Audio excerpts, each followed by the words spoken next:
ਸਤਿ ਸ਼੍ਰੀ ਅਕਾਲ ਜੀ। ਪ੍ਰੋਗਰਾਮ ਕੀ ਹਾਲ ਪੰਜਾਬ ਦੇ ਵਿੱਚ ਤੁਹਾਡਾ ਸਵਾਗਤ ਹੈ। ਇਸ ਪ੍ਰੋਗਰਾਮ ਦੇ ਵਿੱਚ ਪੰਜਾਬ ਦੇ ਮੁੱਦੇ ਤੇ ਸਮਾਜਿਕ ਮੁੱਦਿਆਂ ਨੂੰ ਲੈ ਕੇ ਚਰਚਾ ਕੀਤੀ ਜਾਂਦੀ ਹੈ। ਅੱਜ ਦੇ ਮੁੱਦੇ ਦੀ ਗੱਲ ਕੀਤੀ ਜਾਏ ਤੇ ਅੱਜ ਮੁੱਖ ਮੰਤਰੀ ਭਗਵੰਤ ਮਾਨ ਨੇ ਕੈਬਨਿਟ ਦੀ ਮੀਟਿੰਗ ਤੋਂ ਬਾਅਦ ਇੱਕ ਵੱਡਾ ਐਲਾਨ ਕੀਤਾ ਹੈ, ਜਿਸ ਵਿੱਚ 올ਡ ਪੈਨਸ਼ਨ ਸਕੀਮ ਨੂੰ ਬਹਾਲ ਕਰ ਦਿੱਤਾ ਹੈ। ਲੰਬੇ ਸਮੇਂ ਤੋਂ ਜਿਹੜੇ ਸਰਕਾਰੀ ਮੁਲਾਜ਼ਮ ਹੈ ਉਹ ਮੰਗ ਕਰ ਰਹੇ ਸੀ ਕਿ ਇਸ ਸਕੀਮ ਨੂੰ ਬਹਾਲ ਕੀਤਾ ਜਾਵੇ ਤੇ ਅੱਜ ਦੀਵਾਲੀ ਤੋਂ ਪਹਿਲਾਂ ਜਿਹੜਾ ਸਰਕਾਰੀ ਮੁਲਾਜ਼ਮਾਂ ਨੂੰ ਤੋਹਫਾ ਜਿਹੜਾ ਇਹ ਦਿੱਤਾ ਗਿਆ ਹੈ ਆਮ ਆਦਮੀ ਪਾਰਟੀ ਦੀ ਸਰਕਾਰ ਵੱਲੋਂ। ਇਸ ਤੋਂ ਬਾਅਦ ਵਧਾਈ ਦਿੱਤੀ ਜਿਹੜੀ ਲਗਾਤਾਰ देख रहे हैं कि क्योंकि ਜਿਹੜੇ ਹਿਮਾਚਲ ਦੇ ਵਿੱਚ ਗੁਜਰਾਤ ਦੇ ਵਿੱਚ ਜਿਹੜੀਆਂ ਚੋਣਾਂ ਹੋਣ ਵਾਲੀਆਂ ਨੇ ਤੇ ਉਸ ਨੂੰ ਲੈ ਕੇ ਅਰਵਿੰਦ ਕੇਜਰੀਵਾਲ ਦਿੱਲੀ ਦੇ ਮੁੱਖ ਮੰਤਰੀ ਤੇ ਆਮ ਆਦਮੀ ਪਾਰਟੀ ਦੇ ਸੁਪਰੀਮੋ ਟਵੀਟ ਕਰਦੇ ਨੇ, ਵਧਾਈਆਂ ਦਿੰਦੇ ਨੇ ਮੁਲਾਜ਼ਮਾਂ ਨੂੰ। ਕਹਿੰਦੇ ਨੇ ਕਿ ਬਹੁਤ ਜ਼ਿਆਦਾ ਖੁਸ਼ੀ ਦੀ ਗੱਲ ਹੈ ਕਿ ਪੰਜਾਬ ਦੇ ਵਿੱਚ 올ਡ ਪੈਨਸ਼ਨ ਸਕੀਮ ਲਾਗੂ ਕੀਤੀ ਹੈ ਅਤੇ ਇਹ ਜਿਹੜੀ ਸਕੀਮ ਹੈ ਦੇਸ਼ ਭਰ ਦੇ ਵਿੱਚ ਲਾਗੂ ਹੋਣੀ ਚਾਹੀਦੀ ਹੈ। ਇਹ ਸਿਰਫ ਪੰਜਾਬ ਦੇ ਵਿੱਚ ਹੀ ਨਹੀਂ ਤੇ ਇਸ ਦੇ ਨਾਲ ਉਹਨਾਂ ਨੇ ਸਿੱਧੇ ਤੌਰ ਤੇ ਕਿਹਾ ਕਿ ਹਿਮਾਚਲ ਤੇ ਗੁਜਰਾਤ ਦੇ ਵਿੱਚ ਵੀ ਜਿਹੜਾ ਹੈ ਇਸ ਚੀਜ਼ ਦਾ ਜਿਹੜਾ ਹੈ ਪ੍ਰਭਾਵ ਪੈਣਾ ਚਾਹੀਦਾ ਹੈ ਤੇ ਕਿਤੇ ਨਾ ਕਿਤੇ ਜੇਕਰ ਉੱਥੇ ਸਰਕਾਰ ਬਣਦੀ ਹੈ ਤੇ ਉੱਥੇ ਵੀ ਇਸ ਨੂੰ ਲਾਗੂ ਕੀਤਾ ਜਾਵੇਗਾ। ਤੇ ਅੱਜ ਦੀ ਜਿਹੜੀ ਇਹ ਮੁੱਦਾ ਹੈ ਤੇ ਬੇहद ਅਹਿਮ ਹੈ ਤੇ ਲੰਬੇ ਸਮੇਂ ਤੋਂ ਇਸ ਦੀ ਮੰਗ ਜਿਹੜੀ ਹੈ ਉਹ ਸਰਕਾਰੀ ਮੁਲਾਜ਼ਮ ਕਰ ਰਹੇ ਸੀ। ਇਸ ਤੋਂ ਇਲਾਵਾ ਕੈਬਨਿਟ ਦੇ ਵਿੱਚ 3 ਹੋਰ ਵੱਡੇ ਡਿਸੀਜਨ ਲਿੱਤੇ ਗਏ, ਜਿਸ ਵਿੱਚ ਮੋਹਾਲੀ ਦੇ ਵਿੱਚ ਮੈਡੀਕਲ ਹਸਪੀਟਲ ਦੀ ਥਾਂ ਨਿਰਧਾਰਿਤ ਕੀਤੀ ਗਈ ਹੈ ਤੇ ਇਸ ਤੋਂ ਇਲਾਵਾ ਇੱਕ ਲੰਬੇ ਸਮੇਂ ਤੋਂ ਮੰਗ ਸੀਗੀ ਨੌਜਵਾਨਾਂ ਦੀ ਕਿ ਜਿਹੜੇ ਪੰਜਾਬ ਦੇ ਨੌਜਵਾਨ ਨੇ ਉਹਨਾਂ ਨੂੰ ਪੰਜਾਬ ਦੇ ਵਿੱਚ ਹੀ ਨੌਕਰੀਆਂ ਦੇ ਵਿੱਚ ਤਰਜੀਹ ਦਿੱਤੀ ਜਾਵੇ, ਉਸ ਉੱਤੇ ਵੀ ਫੈਸਲਾ ਲਿੱਤਾ ਗਿਆ ਹੈ। ਇਸ ਤੋਂ ਇਲਾਵਾ ਜਿਹੜੀ ਗੱਡੀਆਂ ਜਿਹੜੀ ਹੈ ਜਿਹੜਾ ਧਾਰਮਿਕ ਗ੍ਰੰਥਾਂ ਨੂੰ ਲੈ ਕੇ ਜਾਂਦੇ ਉਹਨਾਂ ਨੂੰ ਟੈਕਸ ਫ੍ਰੀ ਕੀਤਾ ਗਿਆ। ਇਹ ਅਹਿਮ ਡਿਸੀਜਨ ਜਿਹੜੇ ਲਿੱਤੇ ਗਏ। ਇਸ ਤੋਂ ਇਲਾਵਾ ਹਰ ਇੱਕ ਜ਼ਿਲ੍ਹੇ ਦੇ ਵਿੱਚ ਜਿਹੜਾ ਹੈ ਸੀਐਮ ਵਿੰਡੋ ਬਣਾਈ ਜਾਏਗੀ ਤਾਂ ਜੋ ਲੋਕਾਂ ਨੂੰ ਚੰਡੀਗੜ੍ਹ ਆਉਣ ਦੀ ਲੋੜ ਨਾ ਪੜੇ, ਆਪਣੇ ਕੰਮ ਜਿਹੜੇ ਉੱਥੇ ਹੋ ਸਕਣ। ਤੇ ਇਹਨਾਂ ਸਾਰੇ ਮੁੱਦਿਆਂ ਤੇ ਚਰਚਾ ਕਰਾਂਗੇ। ਸਾਡੇ ਨਾਲ ਸਾਡੇ ਪੈਨਲਿਸਟ ਨੇ, ਉਹਨਾਂ ਨੂੰ ਸਵਾਗਤ ਕਰ ਲੈਂਦੇ। ਸਭ ਤੋਂ ਪਹਿਲਾਂ ਬੀਜੇਪੀ ਦੀ ਗੱਲ ਕਰਦੇ ਤਾਂ ਬੀਜੇਪੀ ਤੋਂ ਸਾਡੇ ਨਾਲ ਨੇ ਮਾਸਟਰ ਮੋਹਨ ਲਾਲ ਜੀ। ਸਤਿ ਸ਼੍ਰੀ ਅਕਾਲ ਸਰ, ਬਹੁਤ ਬਹੁਤ ਸਵਾਗਤ ਹੈ। ਕਾਂਗਰਸ ਦੇ ਸਾਡੇ ਨਾਲ ਨੇ ਜਸਪ੍ਰੀਤ ਨਰਵਾਲ ਜੀ।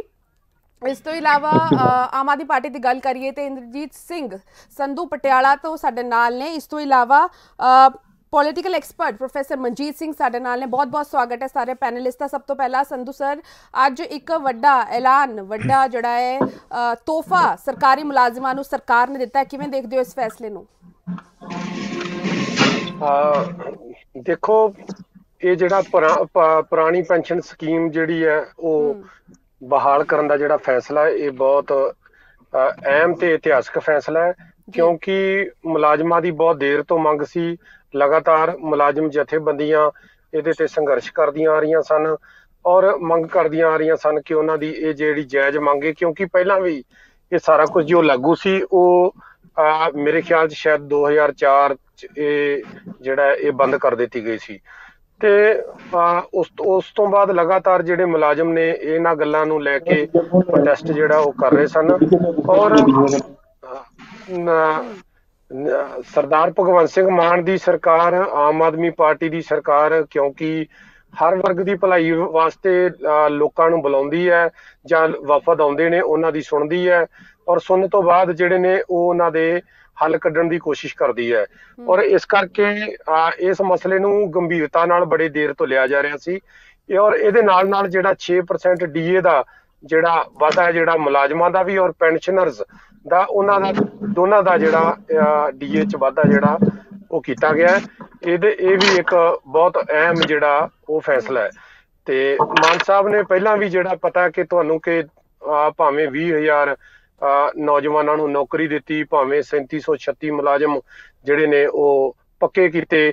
ਇਸ ਤਰ੍ਹਾਂ ਦੇ ਜਿਹੜੇ ਸਾਰੇ ਫੈਸਲੇ ਨੇ ਜਿਹੜੇ ਪਹਿਲਾਂ ਵੀ ਤੁਸੀਂ ਉਹ ਵੇਖਿਆ ਸੀ, ਜਿਹੜੇ ਦੇਰ ਤੋਂ ਲੰਮੀਆਂ ਲਟਕਦੀਆਂ ਆ ਰਹੀਆਂ ਮੰਗਾਂ, ਇਹ ਮੰਗਾਂ ਸਾਰੀਆਂ ਜਿਹੜੀਆਂ ਨੇ ਉਹ ਜਿਹੜੇ ਕਿਸੇ ਵੀ ਸਰਕਾਰ ਦੇ ਕਾਰਜਕਾਲ ਵਿੱਚ ਅਖੀਰਲੇ 5-6 ਮਹੀਨਿਆਂ ਦੇ ਵਿੱਚ 5-6-7 ਮਹੀਨਿਆਂ ਵਿੱਚ ਹੋਇਆ ਕਰਦੀਆਂ, ਪਰ ਪਹਿਲੇ 7 ਮਹੀਨਿਆਂ ਵਿੱਚ ਇਹ ਜਿਹੜੀਆਂ ਮੰਗਾਂ ਜਿਹੜੀਆਂ ਨੇ ਇਹ ਮੰਨੀਆਂ ਜਾਣੀਆਂ, ਇਹਨਾਂ ਦੇ ਹੱਲ ਕਰਨੇ, ਹਰ ਕੰਮ ਜਿਹੜਾ ਖੇਤਰ ਦੇ ਵਿੱਚ ਡਿਵੈਲਪਮੈਂਟ ਨੂੰ ਤੋਰਨਾ ਜਿਹੜਾ ਹੈ ਉਹ ਇਹ ਜਿਹੜਾ ਵੱਖਰਾ ਜਿਹੜਾ ਫੈਸਲਾ ਹੈ। ਔਰ ਜਿਹੜੀ ਬਿਜਲੀ ਬੋਰਡ ਦੇ ਵਿੱਚ 2004 ਤੋਂ 10 ਤੱਕ ਜਿਹੜੇ ਮੁਲਾਜ਼ਮ ਜਿਹੜੇ ਨੇ ਜਿਨ੍ਹਾਂ ਦੇ ਮਾਤਾ ਪਿਤਾ ਜਿੱਥੇ ਕਿਤੇ ਕੰਮ ਕਰਦੇ ਸਨ ਆਪਣਾ ਬੋਰਡ ਦੇ ਅੰਦਰ, ਬਿਜਲੀ ਬੋਰਡ ਦੇ ਵਿੱਚ ਪਾਵਰ ਤੇ ਉਹ ਇਸ ਦੇ ਆਧਾਰ ਤੇ ਜਿਹੜੀ ਨੌਕਰੀ ਹੈ ਉਹ ਜਿਹੜੀ ਬੰਦ ਹੋਈ ਪਈ ਸੀ ਉਹ ਜਿਹੜੀ ਹੈ ਹੁਣ ਜਿਹੜੀ ਦੁਬਾਰਾ ਚਾਲੂ ਕੀਤੀ ਹੈ। ਇਹ ਵੀ ਇੱਕ ਬਹੁਤ, ਕਿਉਂਕਿ ਜਿਹੜੇ ਆਸ਼ਰਿਤ ਬੱਚੇ ਕਹਿ ਲਈਏ ਜਾਂ ਇਹ ਕਹਿ ਲਈਏ ਵੀ ਜਿਨ੍ਹਾਂ ਦਾ ਹੱਕ ਬਣਦਾ ਸੀ ਉਹਨਾਂ ਦੇ ਮਾਤਾ ਪਿਤਾ ਦੇ ਜਾਣ ਤੋਂ ਬਾਅਦ, ਤਾਂ ਕਿਤੇ ਡਿਊਟੀ ਦੌਰਾਨ ਕਿਤੇ ਉਹ ਚਲੇ ਗਏ, ਰੱਬ ਨੂੰ ਪਿਆਰੇ ਹੋ ਗਏ, ਤਾਂ ਉਹਨਾਂ ਦੀ ਜਿਹੜੀ ਇਹ ਮੰਗ ਪ੍ਰਵਾਨ ਕੀਤੀ ਗਈ ਹੈ, ਇਹ ਮਤਲਬ ਕਿ ਆਪਣੇ ਆਪ 'ਚ ਇੱਕ ਇਤਿਹਾਸਕ ਫੈਸਲਾ ਹੈ। ਬਾਕੀ ਜਿਹੜੀਆਂ ਗੱਲਾਂ ਤੁਸੀਂ ਸਾਂਝੀਆਂ ਕੀਤੀਆਂ ਉਹ ਸਾਰੇ ਹੀ ਜਿਹੜੇ ਭਾਵੇਂ 23 ਮੁਲਾਜ਼ਮਾਂ ਦੀਆਂ ਪੋਸਟਾਂ ਜਿਹੜੀਆਂ ਨੇ ਉਹ ਇਸ ਵਾਸਤੇ ਕ੍ਰੀਏਟ ਕੀਤੀਆਂ ਗਈਆਂ ਨੇ ਕਿ ਜਿਹੜੇ ਸੀਐਮ ਹਾਊਸ ਨਾਲ ਜਿਹੜੇ ਇੰਟਰਕਨੈਕਟਰ ਜਿਹੜੇ ਨੇ ਉਹ ਰਹਿਣਗੇ, ਔਰ ਡਿਸਟ੍ਰਿਕਟ ਦੇ ਜਿਹੜੇ ਆਫਿਸ, ਕਿਉਂਕਿ 23 ਡਿਸਟ੍ਰਿਕਟ ਨੇ ਪੰਜਾਬ ਦੇ ਵਿੱਚ, 23 ਡਿਸਟ੍ਰਿਕਟ ਦੇ ਵਿੱਚ ਉਹ ਜਿਹੜੇ ਆਫੀਸਰ ਨੇ ਜਿਹੜੇ ਉਹ ਕੰਮ ਕਰਨਗੇ। ਔਰ ਇਹਦੇ ਨਾਲ ਨਾਲ 2 ਪੋਸਟਾਂ ਜਿਹੜੀਆਂ ਹੈਗੀਆਂ ਨੇ ਜਿਹੜੀਆਂ ਕਿ ਐਂ ਲੱਗਦਾ ਸੀ ਕਿ ਜਿਵੇਂ ਮੰਡੀ ਬੋਰਡ ਦੇ ਵਿੱਚ ਕਹਿ ਲਓ ਵੀ ਸੀਨੀਅਰ ਵਾਈਸ ਚੇਅਰਮੈਨ ਤੇ ਇੱਕ ਵਾਈਸ ਚੇਅਰਮੈਨ, ਸ਼ਾਇਦ ਸਰਕਾਰ ਨੂੰ ਇਹ ਲੱਗਦਾ ਸੀ ਕਿ ਬੇਵਜ੍ਹਾ ਹੈ ਵੀ ਇਹਦਾ ਕੋਈ ਆਊਟਪੁੱਟ ਨਹੀਂ ਹੈਗੀ ਤੇ ਇਹ ਬਣਾਈ ਹੋਈ ਹੈ ਪੋਸਟ। ਇਸ ਤਰ੍ਹਾਂ ਦੀਆਂ ਹੋਰ ਪੋਸਟਾਂ ਵੀ ਹੋ ਸਕਦੀਆਂ। ਮੈਂ ਤੁਹਾਡੇ ਨਾਲ ਪਿਛਲੇ ਦਿਨ ਹੀ ਸਾਂਝੀ ਕਰਨੀ ਚਾਹੁੰਦਾ ਕਿ ਜਿਵੇਂ ਇੰਪਰੂਵਮੈਂਟ ਟਰਸਟ ਦੀਆਂ ਸਨ, ਹਾਲਾਂਕਿ ਕੁਝ ਉਹਨਾਂ ਦੇ ਵਿੱਚੋਂ 5-6 ਜਿਹੜੇ ਚੇਅਰਮੈਨ ਨੇ ਨਿਯੁਕਤ ਵੀ ਅਸੀਂ ਕਰ ਚੁੱਕੇ ਸੀ, ਪਰ ਫਿਰ ਜਦੋਂ ਇਹ ਵੇਖਿਆ ਕਿ ਉਹ ਡਿਪਾਰਟਮੈਂਟ ਜਿਹੜੇ ਨੇ ਉਹਦਾ ਕੋਈ ਬਹੁਤ ਵੱਡਾ ਉਹਦਾ ਸਕੋਪ ਨਹੀਂ ਸੀ ਹੈਗਾ, ਬਹੁਤ ਥੋੜ੍ਹੀਆਂ ਛੋਟੇ ਕਸਬਿਆਂ ਦੇ ਵਿੱਚ ਜਿਹੜੇ ਉਹਨਾਂ ਨੂੰ ਬੇਵਜ੍ਹਾ ਜਿਹੜਾ ਨੇ ਬੇਲੋੜੀਆਂ ਪੋਸਟਾਂ ਉਹ ਲੱਗ ਰਹੀਆਂ ਸਨ। 20 ਇੰਪਰੂਵਮੈਂਟ ਟਰਸਟ ਜਿਹੜੇ ਨੇ ਚੇਅਰਮੈਨ ਦੀ ਪੋਸਟਾਂ ਜਿਹੜੀਆਂ ਨੇ ਉਹ ਅਸੀਂ ਸਮਾਪਤ ਜਿਹੜੀਆਂ ਨੇ ਉਹ ਕਰ ਦਿੱਤੀਆਂ ਸੀ। 30 ਖੋਲ੍ਹਣੇ, 30 ਦੇ ਵਿੱਚੋਂ 20 ਅਸੀਂ ਸਮਾਪਤ ਜਿਹੜੀਆਂ ਨੇ ਉਹ ਕਰਤੀਆਂ ਸੀ। ਇਸ ਤਰ੍ਹਾਂ ਜਿਹੜੇ ਖਰਚੇ ਨੇ, ਨਜਾਇਜ਼ ਖਰਚੇ ਨੇ ਇਸ ਤਰ੍ਹਾਂ ਦੇ, ਉਹ ਬਚਾਉਣ ਦੀ ਵੀ ਕੋਸ਼ਿਸ਼ ਕਰ ਰਹੇ ਹਾਂ, ਔਰ ਜਿੱਥੇ ਜਿਨ੍ਹਾਂ ਨੂੰ ਹੱਕ ਦੇਣ ਦੀ ਗੱਲ ਹੈ ਉਹਨਾਂ ਨੂੰ ਹੱਕ ਦੇਣ ਦੀ ਉਹ ਵੀ ਅਸੀਂ ਕੋਸ਼ਿਸ਼ ਜਿਹੜੀ ਹੈ ਲਗਾਤਾਰ ਕਰ ਰਹੇ ਹਾਂ। ਤੇ ਜਿਹੜੀ ਧਾਰਮਿਕ ਗ੍ਰੰਥਾਂ ਦੀ ਗੱਲ ਹੈ ਉਹ ਜਿਹੜਾ ਹਾਲਾਂਕਿ ਪਹਿਲਾਂ ਵੀ ਜਿਹੜਾ ਐਲਾਨ ਤਾਂ ਜਿਹੜਾ ਪਹਿਲਾਂ ਵੀ ਕੀਤਾ ਸੀ, ਪਰ ਉਹਦੀ ਜਿਹੜੀ ਫੀਡਬੈਕ ਹੈ ਉਹ ਪਿੱਛੇ ਜਿਹਾ ਮੰਗੀ ਗਈ ਸੀ, ਤੇ ਉਹ ਫੀਡਬੈਕ ਤੋਂ ਹੀ ਜਿਹੜਾ ਅੰਦਾਜ਼ਾ ਜਿਹੜਾ ਇੱਕ ਗੈਸ ਬਣਦਾ ਕਿ 25 ਕਰੋੜ ਦਾ ਜਿਹੜਾ ਖਰਚਾ ਹੈ ਜਿਹੜਾ ਉਹ ਪੰਜਾਬ ਸਰਕਾਰ ਨੂੰ ਜਿਹੜਾ ਉਹ ਝੱਲਣਾ ਬਣਦਾ, ਔਰ ਇਹ ਡਿਊਟੀ ਵੀ ਬਣਦੀ ਹੈ ਸਰਕਾਰ ਦੀ। ਉਹ ਜਿਹੜਾ ਟੈਕਸ ਫ੍ਰੀ ਜਿਹੜਾ ਉਹਨਾਂ ਨੂੰ ਕੀਤਾ ਗਿਆ, ਭਾਵੇਂ ਸ਼੍ਰੀ ਗੁਰੂ ਗ੍ਰੰਥ ਸਾਹਿਬ ਜੀ ਦੀ ਕਿਤੇ ਬੀੜ ਹੈ ਜਾਂ ਕੋਈ ਹੋਰ ਕੋਈ ਗ੍ਰੰਥ ਜਿਹੜੀਆਂ ਉਹਨਾਂ ਦੇ ਵਾਸਤੇ ਪਾਲਕੀ ਸਾਹਿਬ ਜਾਂ ਕੋਈ ਹੋਰ ਜਿਹੜਾ ਉਹਨਾਂ ਦੇ ਵਾਸਤੇ ਕੋਈ ਗੱਡੀ ਲੈ ਕੇ ਜਾਂਦੇ ਆ, ਉਹਨਾਂ ਨੂੰ ਜਿਹੜਾ ਟੈਕਸ ਮੁਕਤ ਜਿਹੜਾ ਉਹ ਕੀਤਾ ਗਿਆ।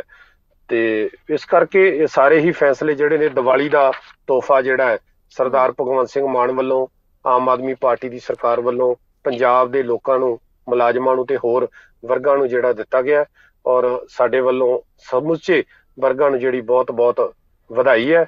ਔਰ ਅਸੀਂ ਇਹ ਪੂਰੀ ਤਰ੍ਹਾਂ ਵਚਨਬੱਧ ਹਾਂ ਕਿ ਲੋਕਾਂ ਦੇ ਜਿਹੜੇ ਮਸਲੇ ਨੇ ਉਹ ਸਰਕਾਰ ਹਮੇਸ਼ਾ ਵੀ ਹੱਲ ਕਰਦੀ ਰਹੇ। ਠੀਕ ਹੈ, ਲੇਕਿਨ ਸਵਾਲ ਜਿਹੜਾ ਹੈ ਉਹ ਟਾਈਮਿੰਗ ਤੇ ਚੁੱਕੇ ਜਾ ਰਹੇ ਨੇ, ਕਿਉਂਕਿ ਗੁਜਰਾਤ ਦੇ ਵਿੱਚ ਤੇ ਹਿਮਾਚਲ ਦੇ ਵਿੱਚ ਚੋਣਾਂ ਨੇ ਤੇ ਵਿਰੋਧੀ ਕਹਿ ਰਹੇ ਨੇ ਕਿ ਇਹ ਟਾਈਮਿੰਗ ਜਿਹੜਾ 올ਡ ਪੈਨਸ਼ਨ ਸਕੀਮ ਲਾਗੂ ਕਰਨ ਦੀ, ਬਹਾਲ ਕਰਨ ਦੀ ਹੈ, ਟਾਈਮਿੰਗ ਤੇ ਸਵਾਲ ਚੁੱਕੇ ਜਾ ਰਹੇ ਨੇ।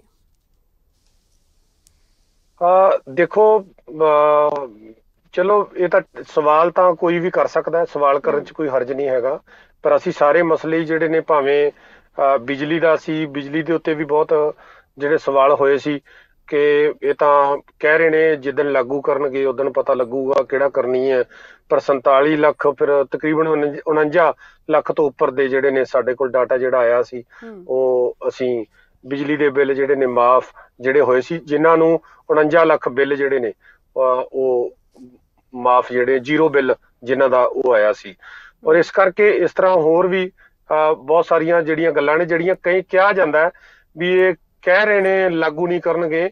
ਇਸੇ ਤਰ੍ਹਾਂ ਹੀ ਜਿਹੜੇ ਟੀਚਰ ਸਨ 8786 ਉਹਨਾਂ ਬਾਰੇ ਵੀ ਇਹੀ ਕਿਹਾ ਜਾ ਰਿਹਾ ਸੀ ਵੀ ਕਰਨਗੇ, ਤਾਂ ਪਹਿਲਾਂ ਵੀ ਗੱਲਾਂ ਚੱਲੀਆਂ ਨੇ, ਇਹ ਤਾਂ ਬਹੁਤ ਵਾਰ ਹੋਇਆ, ਬੜਿਆਂ ਨੇ ਪੱਕੇ ਕੀਤੇ ਨੇ, ਬਹੁਤ ਲੋਕਾਂ ਨੇ ਫਲੈਕਸਾਂ ਲਾਈਆਂ ਨੇ, ਬੜੇ ਜ਼ਿਆਦੀਆਂ ਐਡ ਲੋਕਾਂ ਨੇ ਦਿੱਤੀਆਂ ਨੇ, ਪਰ ਇਸ ਤਰ੍ਹਾਂ ਜਦੋਂ ਅਸਲੀਅਤ 'ਚ ਜੇ ਇਹ ਸਾਰਾ ਕੁਝ ਹੋਏਗਾ ਤੇ ਤਾਂ ਪਤਾ ਲੱਗੇਗਾ। ਪਰ ਤੁਹਾਡੇ ਸਾਹਮਣੇ ਹੈ ਕਿ ਉਹ ਵੀ ਸਾਰਾ ਕੁਝ ਜਿਹੜਾ ਉਹਦੀਆਂ ਠੀਕ ਹੈ, ਕੁਝ ਪ੍ਰਕਿਰਿਆ ਹੁੰਦੀ ਹੈ, ਪ੍ਰਕਿਰਿਆ ਪੂਰੀ ਕਰਨ ਨੂੰ ਥੋੜਾ ਕਈ ਵਾਰੀ ਟਾਈਮ ਲੱਗ ਜਾਂਦਾ, ਪਰ ਉਹ ਅਸੀਂ ਕੀਤੀਆਂ ਨੇ ਔਰ ਜੋ ਕਿਹਾ ਹੈ ਅਸੀਂ ਕਰਕੇ ਦਿਖਾਇਆ। ਔਰ ਕੋਈ ਇਹਦਾ ਗੁਜਰਾਤ ਦੂਜੀਆਂ ਚੋਣਾਂ ਨਾਲ ਲੈਣਾ ਦੇਣਾ ਨਹੀਂ, ਪਰ ਮੈਂ ਇਹਦੇ ਨਾਲ ਇੱਕ ਹੋਰ ਵੀ ਕਹਿਣਾ ਚਾਹੁੰਦਾ, ਜੇ ਚੋਣਾਂ ਨੂੰ ਮੱਦੇ ਨਜ਼ਰ ਰੱਖ ਕੇ ਦੂਜੇ ਸੂਬਿਆਂ ਨੂੰ ਵੀ ਭਾਵੇਂ ਹੋ ਜੇ, ਪਰ ਮੈਂ ਕਹਿੰਦਾ ਪਹਿਲੇ 7 ਮਹੀਨਿਆਂ ਦੇ ਵਿੱਚ ਜੇਕਰ ਇੰਨੇ ਕੰਮ ਜਿਹੜੇ ਨੇ ਹੋ ਜਾਣ, ਭਾਵੇਂ ਕਿਸਾਨਾਂ ਲਈ ਹੋਣ, ਭਾਵੇਂ ਮੁਲਾਜ਼ਮਾਂ ਲਈ ਹੋਣ, ਭਾਵੇਂ ਨੌਜਵਾਨਾਂ ਵਾਸਤੇ ਹੋਣ, ਤੇ ਜੇ ਕੰਮ ਹੋ ਜਾਣ, ਜੇ ਲੋਕਾਂ ਦਾ ਤੁਹਾਨੂੰ ਡਰ ਹੋਵੇ, ਚੰਗੀ ਗੱਲ ਹੈ। ਇਹੀ ਲੋਕਤੰਤਰ ਹੈ, ਬਹੁਤ ਅੱਛੀ ਗੱਲ ਹੈ। ਠੀਕ ਹੈ। ਮਾਸਟਰ ਮੋਹਨ ਲਾਲ ਜੀ, ਤੁਸੀਂ ਸੁਣਿਆ ਕਿ ਚੋਣਾਂ ਦੇ ਨਾਲ ਕੋਈ ਲੈਣਾ ਦੇਣਾ ਨਹੀਂ, ਅਸੀਂ ਜੋ ਕਹਿੰਦੇ ਹਾਂ ਉਹ ਕਰਦੇ ਤੇ ਉਹੀ ਕਰਕੇ ਦਿਖਾਇਆ ਹੈ।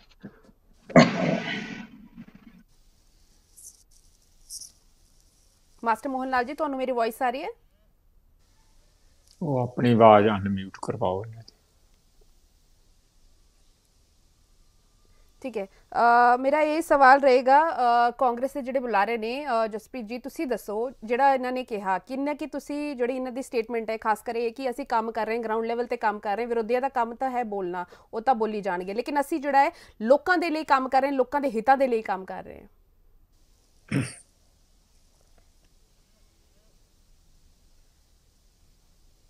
क्योंकि उन्होंने लोगों ने चुन के भेजा है।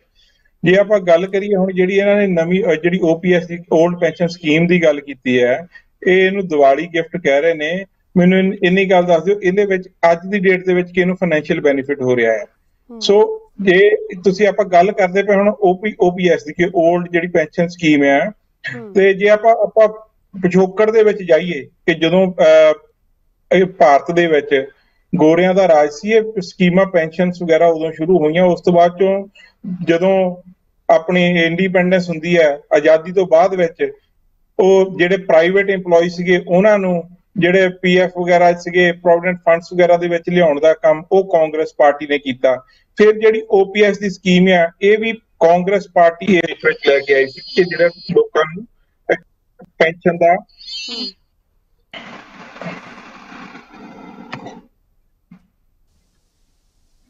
ਹਾਂਜੀ ਜਿਹੜੇ ਸੌਰੀ ਵਿੱਚ ਕਨੈਕਸ਼ਨ ਟੁੱਟ ਗਿਆ ਸੀ ਕਿ ਲੋਕਾਂ ਨੂੰ ਜਿਹੜਾ ਹੈਗਾ ਆ ਕਿ ਉਹਨਾਂ ਨੂੰ ਇੱਕ ਸਹੂਲਤ ਹੋ ਸਕੇ। ਉਸ ਤੋਂ ਬਾਅਦ 2004 ਦੇ ਵਿੱਚ ਜਿਹੜੀ ਹੈਗੀ ਆ ਕਿ ਇੱਕ ਨੈਸ਼ਨਲ ਸਕੀਮ ਆਈ ਸੀਗੀ ਪੈਨਸ਼ਨ ਦੀ, ਉਹਦੇ ਅਧੀਨ ਦੇ ਵਿੱਚ ਬਹੁਤ ਸਾਰੀਆਂ ਸਟੇਟਾਂ ਇਹਦੇ ਵਿੱਚ ਗਈਆਂ ਸੀਗੀਆਂ। ਸੋ ਪੰਜਾਬ ਵੀ ਉਹਦੇ ਵਿੱਚੋਂ ਇੱਕ ਸੀਗਾ। ਮੈਂ ਤਾਂ ਇੱਕ ਸਵਾਲ ਇਹ ਪੁੱਛਣਾ ਚਾਹੁੰਦਾ ਆਮ ਆਦਮੀ ਪਾਰਟੀ ਨੂੰ ਕਿ ਜਿਹੜਾ ਨੈਸ਼ਨਲ ਪੈਨਸ਼ਨ ਸਕੀਮ ਦੇ ਅਧੀਨ ਦੇ ਵਿੱਚ 14% ਕੱਟ ਹੁੰਦਾ ਸੀਗਾ ਸਰਕਾਰ ਦਾ ਪੈਸਾ ਤੇ 10% EMPLOYEES ਦਾ ਪੈਸਾ ਹੁੰਦਾ ਸੀਗਾ, ਉਹਨੂੰ ਇਹ ਕਿਸ ਤਰੀਕੇ ਨਾਲ ਕਰਨਗੇ? ਉਹਦੀ ਹੁਣ ਕੀ ਪ੍ਰੀ ਸੈਟਲਮੈਂਟ ਕਰਕੇ ਦੇਣਗੇ ਜਾਂ ਫਿਰ ਜਿਹੜਾ 1000 ਰੁਪਈਆ ਜਿਹੜਾ ਆਪਾਂ ਦੇਣਾ ਸੀਗਾ ਸਾਡੀਆਂ ਲੇਡੀਜ਼ ਨੂੰ ਦੇਣਾ ਸੀਗਾ ਪੰਜਾਬ ਦੇ ਵਿੱਚ, ਜਿਹੜੀਆਂ ਕਿ 7 ਮਹੀਨੇ ਤੋਂ ਵੇਟ ਕਰ ਰਹੀਆਂ ਆ, ਜੇ ਦੀਵਾਲੀ ਦਾ ਤੋਹਫਾ ਦੇਣਾ ਸੀ ਉਹਨਾਂ ਨੂੰ ਇਹ ਤੋਹਫਾ ਦੇ ਸਕਦੇ ਸੀਗੇ ਕਿ ਅਸੀਂ ਜਿਹੜਾ ਆ ਕਿ 7000 ਜਿਹੜਾ ਆ ਕਿ ਤੁਹਾਨੂੰ ਪਿਛਲੇ ਮਹੀਨਿਆਂ ਦਾ ਬਕਾਇਆ ਦੇ ਕੇ 7000 ਰੁਪਈਆ ਦੇ ਰਹੇ ਆ। ਇਹ ਜਿਹੜੀ ਪੈਨਸ਼ਨ ਸਕੀਮ ਹੈ ਜਿਹੜੀ ਇਸ ਟਾਈਮ ਦੇ ਉੱਤੇ ਲੈ ਕੇ ਆਏ ਆ ओल्ड पेंशन स्कीम, ਇਹਦਾ ਜਿਹੜਾ ਹੁਣ ਇਸ ਟਾਈਮ ਤੇ ਉੱਤੇ ਲਿਆਉਣਾ ਇਹ ਸ਼ੋ ਕਰ ਰਿਹਾ ਕਿ ਇਹ ਸਿਰਫ ਤੇ ਸਿਰਫ ਇਹਨਾਂ ਦੀ ਇੱਕ ਪੋਲੀਟੀਕਲ ਹੰਗਰ ਨੂੰ ਪੂਰਾ ਕਰਨ ਲਈ ਹੈ, ਜਿਹੜੀ ਕਿ ਗੁਜਰਾਤ ਦੇ ਵਿੱਚ ਤੇ ਹਿਮਾਚਲ ਪ੍ਰਦੇਸ਼ ਦੇ ਵਿੱਚ ਪੂਰਾ ਕਰਨਾ ਚਾਹੁੰਦੇ ਨੇ। ਸੋ ਇਹਦਾ ਇਸ ਟਾਈਮ ਦੀਵਾਲੀ ਦੇ ਉੱਤੇ ਜੇ ਆਪਾਂ ਗੱਲ ਕਰੀਏ EMPLOYEES ਨੂੰ, ਹਾਂ ਠੀਕ ਹੈ ਕਿ ਜਿਹੜੇ ਇੱਥੇ ਆਪਣੇ ਮੁਲਾਜ਼ਮ ਹੈਗੇ ਨੇ ਪੰਜਾਬ ਦੇ, ਉਹਨਾਂ ਨੂੰ ਬੈਨੀਫਿਟ ਹੋ ਰਿਹਾ ਹੈ ਕਿ ਉਹਨਾਂ ਨੂੰ ਜਿਹੜੀ ਆ ओल्ड पेंशन ਸਕੀਮ ਦੇ ਵਿੱਚ ਲਿਆਇਆ ਜਾ ਰਿਹਾ ਆ, ਪਰ ਉਹਨਾਂ ਨੂੰ ਜੇ ਕਰੰਟਲੀ ਦੇਖੀਏ ਇਸ ਟਾਈਮ ਤਾਂ ਨਹੀਂ ਫਾਈਨੈਂਸ਼ੀਅਲ ਕੋਈ ਵੀ ਬੈਨੀਫਿਟ ਹੋ ਰਿਹਾ। ਇਸ ਟਾਈਮ ਜੇ ਫਾਈਨੈਂਸ਼ੀਅਲ ਬੈਨੀਫਿਟ ਹੋਣਾ ਸੀਗਾ ਤਾਂ ਜਿਹੜੀਆਂ ਲੇਡੀਜ਼ 1000 ਰੁਪਏ ਦੀ ਵੇਟ ਕਰ ਰਹੀਆਂ ਸੀਗੀਆਂ, ਜੇ ਕਿਤੇ ਉਹਨਾਂ ਨੂੰ 1000 ਰੁਪਇਆ ਦਿੱਤਾ ਜਾਂਦਾ ਤਾਂ ਮੇਰੇ ਹਿਸਾਬ ਨਾਲ ਉਹ ਜ਼ਿਆਦਾ ਬਿਹਤਰ ਰਹਿਣਾ ਸੀਗਾ। ਨਾਲ ਹੀ ਜੇ ਆਪਾਂ ਗੱਲ ਕਰੀਏ ਕਿ ਇਹਨਾਂ ਦੀ ਜਿਹੜੀ ਹੁਣ ਤੱਕ ਰੇਤਾ ਦੀ ਪਾਲਿਸੀ ਹੈ, ਸੋ EMPLOYEES ਨੂੰ ਤਾਂ ਖੁਸ਼ ਕਰ ਰਹੇ ਨੇ, ਜਿਹੜੇ ਸਰਕਾਰੀ ਮੁਲਾਜ਼ਮ ਹੈ ਉਹਨਾਂ ਨੂੰ ਖੁਸ਼ ਕਰ ਰਹੇ ਨੇ, ਖੁਸ਼ ਕਰਨੇ ਵੀ ਚਾਹੀਦੇ ਨੇ ਕਿਉਂਕਿ ਉਹਨਾਂ ਦਾ ਹੱਕ ਬਣਦਾ ਹੈ।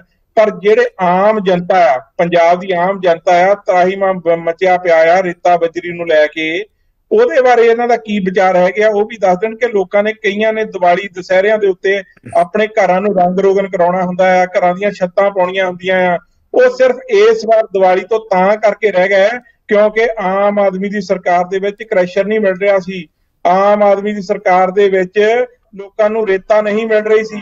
ਉਸ ਚੀਜ਼ ਬਾਰੇ ਵਿਚਾਰ ਦੱਸ ਦੇਣ ਕੀ ਹੈਗਾ ਆ। ਤੇ ਪਿਛਲੀ ਵਾਰ ਜਿੱਦਾਂ ਗੁਲਾਬੀ ਕਾਪੀ ਵਾਲਿਆਂ ਨੂੰ 2500 ਪਾਇਆ ਸੀਗਾ, ਇਹ ਦੱਸ ਦੇਣ ਕਿ ਇਸ ਵਾਰ 2500 ਗੁਲਾਬੀ ਕਾਪੀ ਵਾਲਿਆਂ ਨੂੰ ਆ ਰਿਹਾ ਹੈ।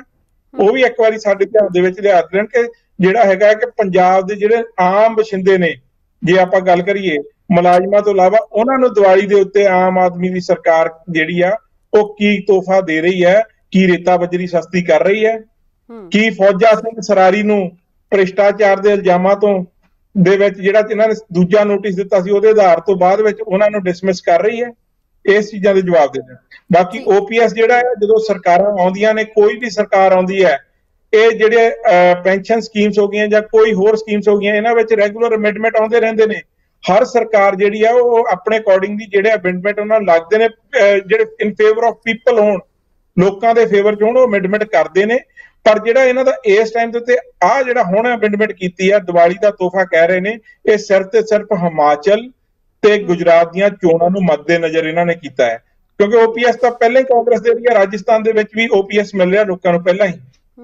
ਸੋ ਇਹ ਜੋ ਵੀ ਹੈਗਾ ਹੈ, ਇਹ ਆਮ ਆਦਮੀ ਪਾਰਟੀ ਦਾ ਇੱਕ ਹੁਣ ਪੋਲੀਟੀਕਲ ਸਟੰਟ ਹੈਗਾ ਇਸ ਟਾਈਮ ਦੇ ਉੱਤੇ। ਮੈਨੂੰ ਨਹੀਂ ਲੱਗਦਾ ਕਿ ਜਿਹੜੇ ਆਮ ਲੋਕ ਆ ਉਹਨਾਂ ਨੂੰ ਇਸ ਚੀਜ਼ ਦਾ, ਇਸ ਦੀਵਾਲੀ ਦੇ ਉੱਤੇ ਕੋਈ ਆਪਾਂ ਕਹਿ ਦਈਏ ਕਿ ਦੀਵਾਲੀ ਤੋਹਫਾ ਨਹੀਂ ਹੈਗਾ। ਇਸ ਇੱਕ ਚੀਜ਼ ਹੈ ਕਿ ਇਹਨਾਂ ਦਾ ਇੱਕ ਜਿਹੜਾ ਹੈਗਾ ਪੋਲੀਟੀਕਲੀ ਸਟੰਟ ਹੈਗਾ ਹਿਮਾਚਲ ਤੇ ਗੁਜਰਾਤ ਦੇ ਲਈ। ਠੀਕ ਹੈ ਪ੍ਰੋਫੈਸਰ ਮਨਜੀਤ ਜੀ, ਤੁਸੀਂ ਸਾਰੀ ਗੱਲਾਂ ਸੁਣਿਆ ਕਿ ਕਿਸ ਤਰੀਕੇ ਦੇ ਨਾਲ ਜਿਹੜਾ ਹੈ ਅੱਜ ਸਰਕਾਰ ਨੇ ਬਹਾਲ ਜ਼ਰੂਰ ਕੀਤੀ ਹੈ। ਇਸ ਤੋਂ ਇਲਾਵਾ 2-3 ਫੈਸਲੇ ਹੋਰ ਵੀ ਲਿੱਤੇ ਨੇ ਕੈਬਨਿਟ ਦੇ ਵਿੱਚ, ਖਾਸ ਕਰ ਜਿਹੜੇ ਨੌਜਵਾਨਾਂ ਨੂੰ ਨੌਕਰੀ ਦੀ ਤਰਜੀਹ ਦਿੱਤੀ ਜਾਏਗੀ। ਇਹ ਸਾਰੇ ਫੈਸਲੇ ਤੁਸੀਂ ਕਿਸ ਤਰੀਕੇ ਦੇ ਨਾਲ ਦੇਖਦੇ ਹੋ, ਕਿਉਂਕਿ ਇਹ ਅਜਿਹੀ ਮੰਗਾਂ ਨੇ ਜਿਹੜੀ ਕਿ ਬਾਰ-ਬਾਰ ਮੰਗੀਆਂ ਗਈਆਂ ਨੇ, ਬਹੁਤ ਪ੍ਰੋਟੈਸਟ ਵੀ ਹੋਏ ਇਹਨਾਂ ਸਾਰੀ ਚੀਜ਼ਾਂ ਨੂੰ ਲੈ ਕੇ। ਪਹਿਲੀ ਗੱਲ ਤੇ ਹੈ ਕਿ ਇਸ ਗੱਲ ਦੀ ਵਧਾਈ ਦੇਣੀ ਚਾਹੀਦੀ ਆ। ਦੀਵਾਲੀ ਆਈ ਖੜੀ ਆ, 6% DA ਮਿਲੂਗਾ, ਉਹ ਤੇ ਮਿਲ ਹੀ ਜਾਊਗਾ ਮੇਰਾ ਖਿਆਲ। ਜੇ ਦੀਵਾਲੀ ਤੋਂ ਪਹਿਲਾਂ ਰਿਲੀਜ਼ ਕਰ ਦੇਣ ਸਾਰੇ ਪੈਸੇ, ਉਹਨਾਂ ਨੂੰ ਆ ਜਾਣ ਤੇ ਖਰਚਾ ਵੀ ਹੋ ਜਾਊਗਾ। ਜਿਹੜੇ ਦੁਕਾਨਦਾਰ ਆ ਉਹਨਾਂ ਦੇ ਵੀ 4 ਪੈਸੇ ਬਣ ਜਾਣਗੇ, ਕਿਉਂਕਿ ਘਰ ਤੇ ਰੱਖਦੇ ਨਹੀਂ ਲੋਕ ਪੈਸੇ। ਦੀਵਾਲੀ ਇੱਕ ਖਰਚਾ ਕਰਨ ਵਾਲਾ ਤਿਉਹਾਰ ਹੈਗਾ। ਜਿਹੜੀ ਪੈਨਸ਼ਨ ਸਕੀਮ ਆ, ਮੈਂ ਹੁਣੇ ਹੀ ਜਿਹੜੇ ਪੈਨਸ਼ਨ ਦੇ ਬੈਨੀਫੀਸ਼ਰੀ ਆ ਉਹਨਾਂ ਨਾਲ ਗੱਲਬਾਤ ਕਰਕੇ ਹਟਿਆ ਅੱਧਾ ਘੰਟਾ। ਉਹਦੇ 'ਚ ਦੇਖੋ ਪੂਰੀ ਚੀਜ਼ ਨੂੰ ਸਮਝੀਏ ਤੇ ਫਿਰ ਆਪਾਂ ਨੂੰ ਗੱਲ, ਪਹਿਲਾਂ ਸਾਡੇ ਕੋਲ 30,000 ਕਰੋੜ ਰੁਪਈਆ ਤਨਖਾਹਾਂ ਤੇ ਜਾ ਰਿਹਾ ਤੇ 15,000 ਕਰੋੜ ਰੁਪਈਆ ਪੈਨਸ਼ਨਾਂ ਤੇ ਜਾ ਰਿਹਾ। ਇਹ ਵਾਜਪਾਈ ਹੁਣਾਂ ਨੇ 1 ਜਨਵਰੀ 2004 ਤੋਂ ਨਵੀਂ ਪੈਨਸ਼ਨ ਸਕੀਮ ਲਾਗੂ ਕੀਤੀ ਸੀਗੀ। ਜਿਹੜੀ ਨਵੀਂ ਸੀ ਉਹ ਅਸਲ 'ਚ ਪੈਨਸ਼ਨ ਹੈ ਨਹੀਂ, ਉਹ ਤੇ ਲੁੱਟ ਹੀ ਹੈ। ਉਹਦੇ 'ਚ ਇਹ ਹੈ ਕਿ ਜੇ ਬੰਦਾ 100 ਰੁਪਈਆ ਜਮ੍ਹਾਂ ਕਰਾਉਂਦਾ ਹੈ, ਉਹਦੇ 'ਚੋਂ 60% ਉਹਨੂੰ ਰਿਟਾਇਰਮੈਂਟ 'ਤੇ ਮਿਲ ਜਾਂਦੇ ਸੀ, 40% ਕਿਸੇ ਕੰਪਨੀ ਬਣਾਈ ਹੋਈ ਆ ਪਬਲਿਕ ਪ੍ਰਾਈਵੇਟ ਪਾਰਟਨਰਸ਼ਿਪ 'ਚੋਂ ਪੈਸਾ ਚਲੇ ਜਾਂਦਾ ਸੀ। ਉਹਦੇ 'ਚੋਂ ਹੀ ਜਿਹੜਾ ਇੰਟਰਸਟ ਪਾ ਕੇ ਜਾਂ ਹੋਰ ਕੋਈ ਇਨਵੈਸਟ ਜਿੱਥੇ ਕੀਤਾ, ਉਹ ਪੈਸਾ ਉਹਨਾਂ ਨੂੰ ਜ਼ਿਆਦਾ ਮਿਲ ਗਿਆ। ਉਹ ਪੈਨਸ਼ਨ ਦਾ ਪੈਸਾ ਇਨਵੈਸਟ, ਤੁਸੀਂ ਸੁਣਦੇ ਹੋਣੇ, ਖਬਰਾਂ ਪੜ੍ਹਦੇ ਆ ਕਿ ਫਲਾਨੀ ਜਗ੍ਹਾ ਇਨਵੈਸਟ ਕਰਨ ਦਾ ਅਲਾਓ ਕਰਤਾ, ਜੇ ਕਰਤਾ ਉਹ ਕਰਤਾ। ਉਹਦੀ ਉਹਨਾਂ ਨੂੰ ਕਿਸ਼ਤਾਂ ਬਣਾ ਕੇ ਉਹਨਾਂ ਦੇ ਆਪਣੇ ਹੀ ਪੈਸੇ ਦਿੰਦੇ ਸੀ, ਤੇ ਜਿਹੜੀ ਬਰਾਬਰ ਦੇ ਪੈਸੇ ਪਾਉਣੇ ਹੁੰਦੇ ਆ ਉਹ ਨਹੀਂ ਸੀ ਪੈਂਦੇ। ਉਹ ਤੇ ਪ੍ਰੋਵੀਡੈਂਟ ਫੰਡ ਦਾ, ਆਮ ਵਰਕਰਾਂ ਦਾ ਵੀ ਬਰਾਬਰ ਦਾ ਪੈਸਾ ਪੈਂਦਾ, ਪਰ ਇਸ ਸਰਕਾਰ ਨੇ ਬੰਦ ਕਰਤਾ ਸੀ। ਇਹ ਲੁੱਟ ਸੀ, ਬੜੀ ਕਰਮਚਾਰੀ ਮਾਰੂ ਇੱਕ ਕਿਸਮ ਦੀ ਸਕੀਮ ਸੀਗੀ, ਪਰ ਉਹ ਹੁਣ ਅੱਜ ਤੱਕ ਚੱਲਦੀ ਰਹੀ। ਕੋਈ ਉਹਦੇ ਤੇ ਪੈਰ ਨਹੀਂ ਸੀ ਲਾਉਂਦਾ, ਅਸੀਂ ਨਹੀਂ ਦੇਣੇ, ਅਸੀਂ ਨਹੀਂ ਦੇਣੇ, ਇਹ ਇਸ ਤਰੀਕੇ ਨਾਲ ਸੀ। ਹੁਣ ਜਿਹੜਾ ਅਸਲੀ ਪੇਚ ਹੈ ਇਸ ਗੱਲ 'ਚ, 2-3 ਗੱਲਾਂ ਧਿਆਨ ਦੇਣ ਵਾਲੀਆਂ ਕਿ ਇੱਕ ਤੇ ਜਿਹੜੀ 1 ਜਨਵਰੀ 2004 ਤੋਂ ਬਾਅਦ ਜਿਨ੍ਹਾਂ ਨੇ ਜੁਆਇਨ ਕੀਤੀ ਗੌਰਮੈਂਟ ਦੀ ਜੌਬ, ਉਹਨਾਂ 'ਚੋਂ ਅਜੇ ਰਿਟਾਇਰ ਤੇ ਹੋਈ ਨਹੀਂ ਕੋਈ ਵੀ। ਹੁਣ ਇਹ ਸਕੀਮ ਜਿਹੜੀ ਲਾਗੂ ਹੋਣੀ ਆ, ਉਹ ਕੀ ਜਿਹੜੇ ਇਸ ਸਕੀਮ ਤੋਂ ਬਾਅਦ ਜੁਆਇਨ ਕਰਨਗੇ ਉਹਨਾਂ ਨੂੰ ਸਕੀਮ ਲਾਗੂ ਹੋਊਗੀ, ਕਿ ਜਿਹੜੇ 1 ਜਨਵਰੀ 2004 ਤੋਂ ਵੀ ਜੁਆਇਨ ਕਰ ਚੁੱਕੇ ਆ ਪੁਰਾਣੀ ਸਕੀਮ ਦੇ ਤਹਿਤ, ਪਰ ਉਹ ਰਿਟਾਇਰ ਅਜੇ ਹੁਣ ਹੋਣਗੇ, ਬਾਅਦ ਵਿੱਚ ਹੋਣੇ ਸ਼ੁਰੂ ਹੋਣਗੇ ਅਜੇ, ਕੀ ਉਹਨਾਂ ਨੂੰ ਬੈਨੀਫਿਟ ਮਿਲੂਗਾ? ਇਹ ਗੱਲ ਅਜੇ ਬਿਲਕੁਲ ਕਲੀਅਰ ਨਹੀਂ। ਨੰਬਰ 2, ਇਹ ਕੈਬਨਿਟ ਦਾ ਫੈਸਲਾ, ਕੈਬਨਿਟ ਦੇ ਫੈਸਲੇ ਬਿਲਕੁਲ ਉਸੇ ਤਰ੍ਹਾਂ ਹੀ ਹੁੰਦੇ ਆ। ਇੱਕ ਰਸਤਾ ਜ਼ਰੂਰ ਹੈ, ਇੱਕ ਕਦਮ ਜ਼ਰੂਰ ਆ। ਇਹ ਜੋ ਚੋਣਾਂ 'ਚ ਐਲਾਨ ਹੁੰਦੇ ਆ ਉਹਨਾਂ ਨਾਲੋਂ ਇੱਕ ਅਗਲਾ ਕਦਮ ਆ। ਇਹ ਤੋਂ ਬਾਅਦ ਨੋਟੀਫਿਕੇਸ਼ਨ ਆਉਣੀ ਆ। ਨੋਟੀਫਿਕੇਸ਼ਨ ਦੇ ਵਿੱਚ ਕੀ ਕੁਝ ਕਲਾਜ਼ਸ ਲਿਖੀਆਂ, ਉਹਦੇ ਵਿੱਚ ਆਪਣੇ ਅਫਸਰ ਸਾਹਿਬਾਨ ਕਿੱਥੇ ਕਿੱਥੇ ਕੋਈ ਘੁਣਤਰ ਫਸਾਉਂਦੇ ਆ, ਕਿੱਥੇ ਕਿੱਥੇ ਕੋਈ ਉਹੋ ਜਿਹੀ ਗੱਲ ਰੱਖਦੇ ਆ ਕਿ ਜਿੱਥੇ ਲੋਕ ਭੱਜ ਕੇ ਕੋਰਟ ਚਲੇ ਜਾਣ, ਫਿਰ ਖੂਹ ਖਾਤੇ ਪੈਨਸ਼ਨ ਪੈ ਜਾਏ। ਇਹ ਗੱਲਾਂ ਅਜੇ ਆਉਣ ਵਾਲੇ ਸਮੇਂ 'ਚ ਉਗੜ ਕੇ ਸਾਹਮਣੇ ਆਉਣਗੀਆਂ। ਜੇ ਇਹ ਪੈਨਸ਼ਨ ਮੰਨ ਲਓ ਇਹਨਾਂ ਦੀ ਟੈਨਿਓਰ 'ਚ ਜਿਹੜੇ ਹੁਣ ਤੋਂ ਕੱਟ ਆਫ ਡੇਟ ਆ ਜਾਊਗੀ, ਜਦੋਂ ਵੀ ਨੋਟੀਫਿਕੇਸ਼ਨ ਹੋਊਗੀ ਉਦੋਂ ਕੱਟ ਆਫ ਡੇਟ ਆਊਗੀ। ਜੇ ਇਹ ਪੈਨਸ਼ਨ ਜਿਹੜੇ ਹੁਣ ਇਸ ਡੇਟ ਤੋਂ ਬਾਅਦ ਜੁਆਇਨ ਕਰਨਗੇ ਉਹਨਾਂ ਨੂੰ ਮਿਲਣੀਆਂ, ਤੇ ਉਹ ਤੇ ਫਿਰ 30 ਸਾਲ ਤੋਂ ਬਾਅਦ ਡੈਫਰਡ ਪੇਮੈਂਟ ਉਹ ਲਾਗੂ ਜ਼ਰੂਰ ਹੋ ਗਈ, ਵਧਾਈ ਵੀ ਜ਼ਰੂਰ ਹੋ ਗਈ। ਉਦੋਂ ਕਿਹੜੀ ਪ੍ਰਜਾ ਤੇ ਕਿਹੜਾ ਰਾਜਾ 30 ਸਾਲ ਬਾਅਦ ਕੀ ਪਤਾ ਲੱਗੂ, ਕੀ ਨਹੀਂ ਲੱਗੂ, ਇਹ ਅਜੇ ਕਲੀਅਰ ਨਹੀਂ ਹੈ। ਮੈਨੂੰ ਲੱਗਦਾ ਕਿ ਐਲਾਨਾਂ ਨਾਲੋਂ ਜ਼ਿਆਦਾ, ਜਿੱਥੇ ਤੱਕ DA ਦਾ ਆ, ਤੁਸੀਂ ਵੀ ਲਿਖਿਆ ਬੜਾ ਇਤਿਹਾਸਿਕ ਫੈਸਲਾ, ਚੰਗੀ ਗੱਲ ਆ, ਇਤਿਹਾਸ ਹੀ ਕਹਿ ਲੈਂਦੇ ਆ ਇਹਨੂੰ। ਹੁਣ ਇਤਿਹਾਸਿਕ ਫੈਸਲੇ ਦਾ ਅਸਲੀ ਹਸ਼ਰ ਇਹ ਹੈ ਕਿ 2016 ਦਾ 21% ਡੀਏ ਅਜੇ ਹੋਰ ਡਿਊ ਆ। ਇੰਪਲਾਈ ਰੋਜ਼ ਇੱਥੇ ਇੱਟ ਸਿਆਪਾ ਕਰਦੇ ਆ ਵੀ ਸਾਡਾ ਜਿਹੜਾ ਤੁਹਾਡੇ ਆਪਣੇ ਹੀ ਬਣਾਏ ਹੋਏ ਕਮਿਸ਼ਨ ਸਾਨੂੰ ਦਿੰਦੇ ਆ ਪੈਸੇ, ਸਾਨੂੰ ਪ੍ਰਸਕ੍ਰਾਈਬ ਕੀਤੇ ਆ, ਉਹ 21% ਪੁਰਾਣਾ ਡੀਏ ਸਾਡਾ ਕਿਉਂ ਨਹੀਂ ਤੁਸੀਂ ਕਰਦੇ? 6% ਕਰਤਾ, ਬਾਕੀ ਦਾ ਵੀ ਕਰ ਦੋ। ਉਹ ਅਜੇ ਡਿਊ ਹੈਗਾ।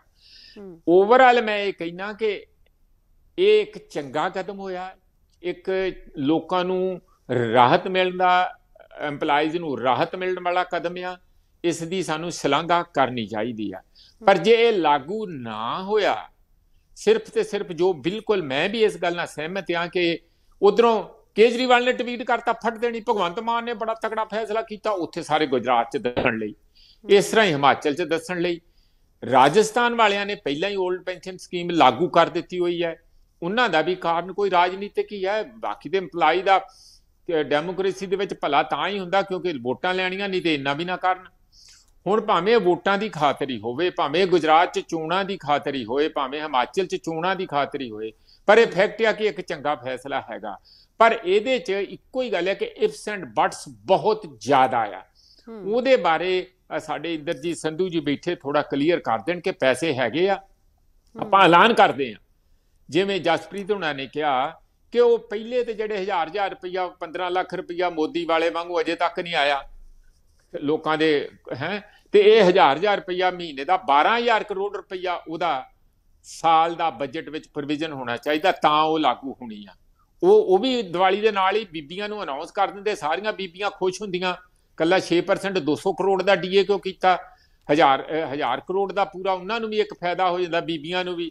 ਉਹ ਨਹੀਂ ਹੋਇਆ। ਖੈਰ ਮੈਂ ਇਹ ਨਹੀਂ ਕਹਿੰਦਾ। ਇੱਕ ਗੱਲ ਲਾਸਟ ਕਹਿ ਕੇ ਮੈਂ ਗੱਲ, ਬਾਕੀ ਸਾਥੀ ਸਾਰੇ ਸਾਡੇ ਆ, ਮੋਹਨ ਲਾਲ ਜੀ ਵੀ ਆ, ਉਹਨਾਂ ਨੇ ਜੇ ਆਪਣਾ ਅਨਮਿਊਟ ਕਰ ਲਿਆ ਤੇ ਉਹ ਵੀ ਗੱਲ ਕਰਨਗੇ।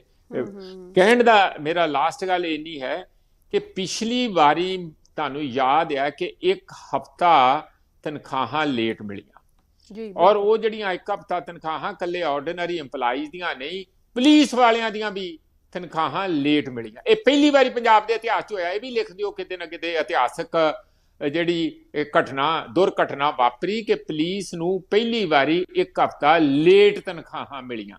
ਇਹ ਕਦੀ ਨਹੀਂ ਹੋਇਆ ਪੰਜਾਬ ਦੇ ਇਤਿਹਾਸ ਵਿੱਚ ਕਿ ਪੁਲਿਸ ਨੂੰ ਲੇਟ ਤਨਖਾਹਾਂ ਮਿਲਣ। ਹੁਣ ਜੇ ਪੈਸੇ ਹੈ ਨਹੀਂ ਸਾਡੇ ਕੋਲ, ਫਿਰ ਅਸੀਂ ਹੋਰ ਪੈਨਸ਼ਨਾਂ ਦੇਣੀਆਂ, ਔਰ ਇਹ ਜਿਹੜੀ ਇਹ ਪੈਨਸ਼ਨ ਆ ਨਾ ਜੀ, ਜਿਹੜੀ ਨਵੀਂ ਪੈਨਸ਼ਨ, ਓਲਡ ਪੈਨਸ਼ਨ ਜਿਹਨੂੰ ਕਹਿੰਦੇ ਆ, OPS, ਇਹਦਾ ਮੈਂ ਇੰਨੀ ਗੱਲ ਦੱਸ ਦਿਆਂ, ਇਹ ਅਸਲ ਮਾਇਨੇ 'ਚ ਪੈਨਸ਼ਨ ਇਹੀ ਹੈ। ਇਹ ਪੈਨਸ਼ਨ ਦੇ ਵਿੱਚ ਤੁਸੀਂ ਇੰਝ ਸਮਝ ਲਓ ਕਿ ਪ੍ਰੈਕਟੀਕਲੀ ਬੰਦਾ ਇੰਪਲਾਇਡ ਰਹਿੰਦਾ, ਉਹਨੂੰ ਹਰ ਸਹੂਲਤਾਂ, LTC ਮਿਲਦੀ ਆ, ਮੈਡੀਕਲ ਮਿਲਦਾ ਆ, ਹੋਰ ਸਾਰਾ ਕੁਝ ਮਿਲਦਾ, DA ਮਿਲਦਾ, ਇੰਪਰੂਵ ਹੁੰਦੀ ਰਹਿੰਦੀ ਆ, ਮਹਿੰਗਾਈ ਉਹ ਨਾਲੋਂ ਨਾਲ ਜੁੜਦੀ ਰਹਿੰਦੀ ਹੈ, ਔਰ ਪੂਰੇ ਸਕੇਲ 'ਚ ਮਿਲਦਾ। ਤੇ ਅੱਧੀ ਪੈਨਸ਼ਨ ਹੁੰਦੀ ਹੈ, ਜਿਹਨੇ ਫੁੱਲ ਨਾ ਅੱਧੀ ਤਨਖਾਹ ਦੇ ਬਰਾਬਰ ਦੀ ਪੈਨਸ਼ਨ ਹੁੰਦੀ ਹੈ। ਬੜਾ ਵੱਡਾ ਅਮਾਊਂਟ ਹੁੰਦਾ, ਜਾਣੀ ਬੰਦਾ ਬੁਢਾਪੇ ਤੋਂ ਬਿਲਕੁਲ ਹੀ ਨਹੀਂ ਡਰਦਾ ਜੇ ਇਹਨੂੰ ਇਮਾਨਦਾਰੀ ਨਾਲ ਲਾਗੂ ਕਰਤਾ ਜਾਏ। ਔਰ ਜਿੰਨੀਆਂ ਮੈਂ ਵਿੱਚ ਕਹਾਣੀਆਂ ਪਾਈਆਂ, ਜੇ ਉਹ ਸਾਫ਼ ਹੋ ਜਾਣ ਨੋਟੀਫਿਕੇਸ਼ਨ 'ਚ, ਤਾਂ ਇੱਕ ਬੜਾ ਵੱਡਾ ਗਿਫਟ ਹੋਊਗਾ। ਬਿਲਕੁਲ। ਤੇ ਇਫਸ ਐਂਡ ਬਟਸ ਬਹੁਤ ਨੇ। ਮਾਸਟਰ ਮੋਹਨ ਲਾਲ ਜੀ, ਤੁਸੀਂ ਗੱਲ ਸੁਣੀ ਹੋਣੀ ਕਿ ਕਿਸ ਤਰੀਕੇ ਦੇ ਨਾਲ ਜਿਹੜੇ ਆਮ ਆਦਮੀ ਪਾਰਟੀ ਦੇ ਬੁਲਾਰੇ ਨੇ, ਉਹਨਾਂ ਨੇ ਦੱਸਿਆ ਕਿ ਜਿਹੜੇ ਸਰਕਾਰੀ ਮੁਲਾਜ਼ਮ ਹੈ ਇਸ ਚੀਜ਼ ਦੀ ਮੰਗ ਕਰ ਰਹੇ ਨੇ, ਲੇਕਿਨ ਜਿਸ ਤਰੀਕੇ ਦੇ ਨਾਲ ਅਰਵਿੰਦ ਕੇਜਰੀਵਾਲ ਜੀ ਟਵੀਟ ਕਰਦੇ ਨੇ, ਟਵੀਟ ਦੇ ਵਿੱਚ ਹਿਮਾਚਲ ਤੇ ਗੁਜਰਾਤ ਦਾ ਵੀ ਜਿਹੜਾ ਉਸ ਵਿੱਚ ਜ਼ਿਕਰ ਕੀਤਾ ਜਾਂਦਾ ਹੈ ਕਿ ਉੱਥੇ ਸਾਨੂੰ ਮੌਕਾ ਦਿਓ ਤੇ OPS ਉੱਥੇ ਵੀ ਲਾਗੂ ਹੋਏਗੀ। ਤੇ ਨਵੀਂ ਪੈਨਸ਼ਨ ਸਕੀਮ ਨੂੰ ਕਿਹਾ ਕਿ ਬਹੁਤ ਹੀ ਜ਼ਿਆਦਾ ਗਲਤ ਸਕੀਮ ਹੈ, ਤੇ ਇਸ ਤੋਂ ਇਲਾਵਾ ਉਹਨਾਂ ਨੇ ਕਿਹਾ ਕਿ ਦੇਸ਼ ਭਰ ਦੇ ਵਿੱਚ ਇਹ ਲਾਗੂ ਹੋਣੀ ਚਾਹੀਦੀ ਹੈ। ਇਹਨਾਂ ਸਾਰੇ ਮੁੱਦਿਆਂ ਨੂੰ ਲੈ ਕੇ ਤੁਹਾਡੀ ਕੀ ਰਾਏ ਹੈ? देखो, इंप्लॉय किसी सरकार की रीढ़ की हड्डी है। पेंशन सुप्रीम कोर्ट का फैसला एक देखो, पेंशन जिहड़ी है वो कोई खैरात नहीं है, बूटी नहीं है। पेंशन एक इंप्लॉय का अधिकार है, ये सुप्रीम कोर्ट का फैसला है। और भगवंत मान की सरकार ने पेंशन स्कीम लागू की है तो welcome. From the very core of my heart, I welcome this scheme. ਉਹਨਾਂ ਦੇ ਇਸ ਐਲਾਨ ਨਾਲ ਮੈਂ ਸਹਿਮਤ ਹਾਂ ਕਿ ਉਹਨਾਂ ਨੇ ਪੰਜਾਬ ਦੇ EMPLOYEES ਦਾ ਬਹੁਤ ਵੱਡਾ ਭਲਾ ਕੀਤਾ ਹੈ। 2004 ਤੋਂ ਲੈ ਕਰਕੇ ਜਿਹੜੇ EMPLOYEE ਲੱਗੇ ਉਹ ਪੈਨਸ਼ਨ ਤੋਂ ਵਿਹੀਨ ਸੀ, ਉਹਨਾਂ ਨੂੰ ਮਿਲਣੀ ਸੀ। ਔਰ ਸਾਰੇ EMPLOYEE ਦਿਨ ਰਾਤ ਇਸ ਗੱਲ ਦੇ ਉੱਤੇ ਸੰਘਰਸ਼ ਕਰਦੇ ਆ ਰਹੇ ਸੀ, ਅੰਦੋਲਨ ਕਰਦੇ ਆ ਰਹੇ ਸੀ ਕਿ ਪੈਨਸ਼ਨ ਓਲਡ ਲਾਗੂ ਕਰੋ, ਓਲਡ ਪੈਨਸ਼ਨ ਸਕੀਮ ਲਾਗੂ ਕਰੋ। मैं आपे भी ओल्ड पेंशन के अंदर पेंशन रिसीव कर रहा, जिन्होंने लोगों को ओल्ड पेंशन स्कीम तो वांझा रखे, उन्होंने उत्ते सरकार ने बड़ा कुठारा घात किया। चलो मान साहब की सरकार ने अगर अज फैसला लिया है, पर मैनू इस फैसले से बड़ियां किंतु नजर आ रही ने, बड़ियां फला नजर आ रहे हैं। एक 4 तो बाद जिन्ने इंप्लाई होए ने कि वो हकदार रहे ना पेंशन के कि नहीं। जेडे रिटायर हो रहे ने, पता नहीं कितनी देर तक रिटायर होना, 10 साल की उन्होंने सर्विस है, 15 साल है, उन्होंने कदों तक पेंशन मिलेगी ओल्ड स्कीम, ये गल्लां अजे अधूरियां ने। तीसरी गल जिहड़ी नाल जिहदे बारे ये सारे पैनलिस्ट शक जाहिर कर रहे हैं कि गुजरात और हिमाचल का इलेक्शन सामने है, इसनूं देख करके फैसले नहीं किए, ये जरा क्लीयर कर लें।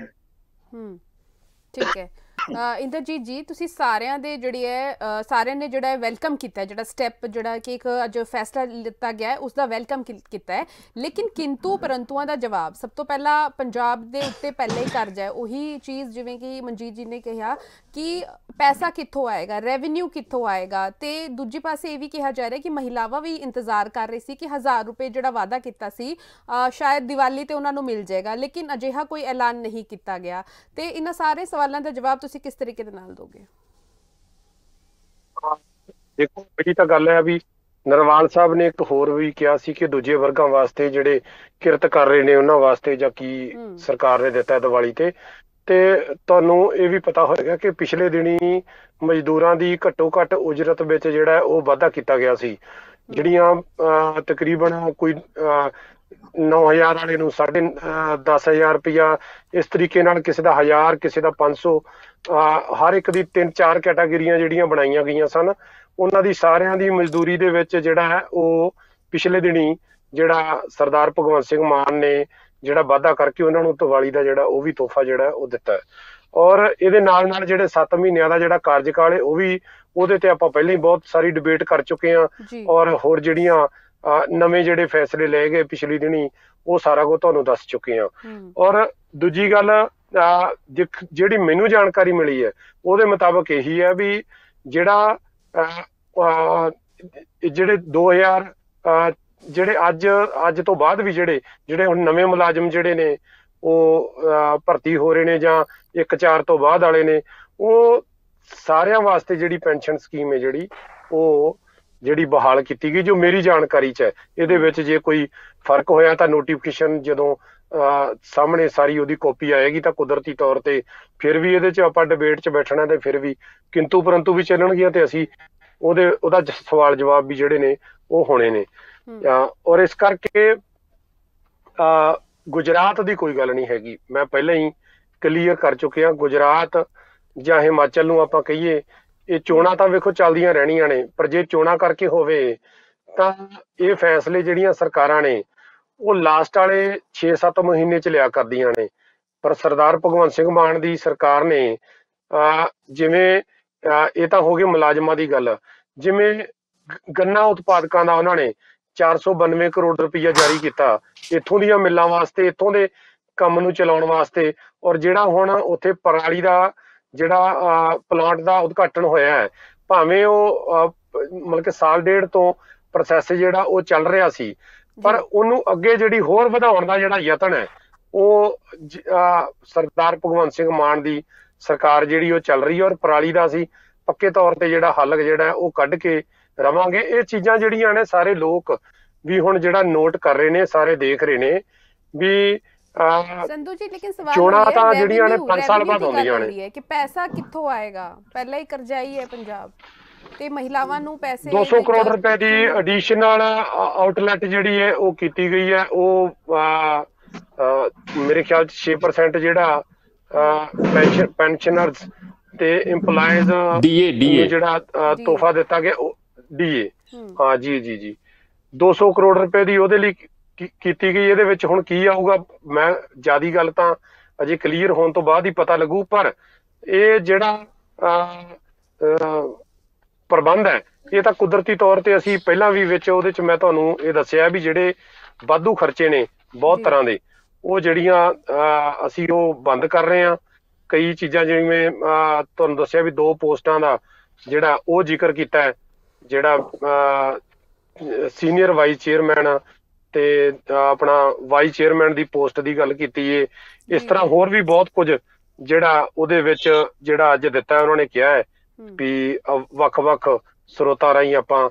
ਬਾਕੀ ਜਦੋਂ ਤੁਸੀਂ ਵੇਖੋ ਜਿਹੜਾ ਹੁਣ ਪਿਛਲੇ ਦਿਨੀ ਵੀ ਜਿਹੜਾ ਐਕਸਾਈਜ਼ ਦੇ ਵਿੱਚੋਂ ਹੀ ਤੁਹਾਨੂੰ ਪਤਾ ਹੈ ਵੀ 1170 ਜਿਹੜਾ ਕਰੋੜ ਜਿਹੜਾ ਪਹਿਲੀ ਤਿਮਾਹੀ ਦਾ ਜਿਹੜਾ ਉਹਦੇ ਵਿੱਚ ਮਾਲੀਏ ਦਾ ਜਿਹੜਾ ਵਾਧਾ ਹੋਇਆ ਹੈ ਤੇ ਪਹਿਲਾਂ ਨਾਲੋਂ ਜਿਹੜੀ ਨਵੀਂ ਪਾਲਿਸੀ ਦੇ ਨਾਲ ਇਸ ਤਰ੍ਹਾਂ ਵੱਖ-ਵੱਖ ਤਰੀਕੇ ਨਾਲ ਤੁਸੀਂ ਰੋਜ਼ ਸਾਡੇ ਮੰਤਰੀ ਸਾਹਿਬਾਨ ਦੇ ਉਹਨਾਂ ਦੀ ਡਿਟੇਲ ਜਿਹੜੀ ਹੈ ਮਹੀਨਾਵਾਰ ਉਹ ਜਦੋਂ ਆਉਂਦੀ ਹੈ ਤਾਂ ਉਹਦੇ ਵਿੱਚ ਆਪਣਾ ਜਿਹੜਾ ਵਾਧਾ ਹੈ ਉਹ ਦਿਖਾਉਂਦੇ ਨੇ ਜੀ। ਕੁਦਰਤੀ ਤੌਰ ਤੇ ਪਿਛਲੇ ਦਿਨੀ ਜਦੋਂ ਡਿਬੇਟ ਹੋ ਰਹੀ ਸੀ ਤਾਂ ਇਹ ਸਾਰੇ ਕਹਿ ਰਹੇ ਸੀ ਵੀ ਹੁਣ ਤਾਂ 1170 ਕਰੋੜ ਰੁਪਏ ਦਾ ਵਾਧਾ ਹੋ ਗਿਆ, ਹੁਣ ਆਹ ਚੀਜ਼ ਜਾਰੀ ਕਰ ਦੋ, ਉਹ ਚੀਜ਼ ਕਰੇ। ਸਾਰਾ ਕੁਝ ਇਸੇ ਲਈ ਸਾਰਾ ਕੁਝ ਹੋ ਰਿਹਾ ਕਿਉਂਕਿ ਇਮਾਨਦਾਰ ਸਰਕਾਰ ਜਿਹੜੀ ਇਮਾਨਦਾਰੀ ਨਾਲ ਕੰਮ ਕਰ ਰਹੀ ਹੈ। ਠੀਕ ਹੈ ਜਸਪ੍ਰੀਤ ਜੀ, ਇੰਦਰਜੀਤ ਜੀ ਕਹਿ ਰਹੇ ਨੇ ਕਿ ਸਰਕਾਰ ਨੇ ਪੂਰਾ ਪਲਾਨ ਕਰਕੇ ਰੱਖਿਆ ਹੈ ਕਿ ਕਿਸ ਤਰੀਕੇ ਦੇ ਨਾਲ ਕਰਨਾ ਹੈ। ਕਿੰਨਾ ਕਿ ਸਹਿਮਤੀ ਰੱਖਦੇ ਹੋ ਇਸ ਸਟੇਟਮੈਂਟ ਦੇ ਨਾਲ?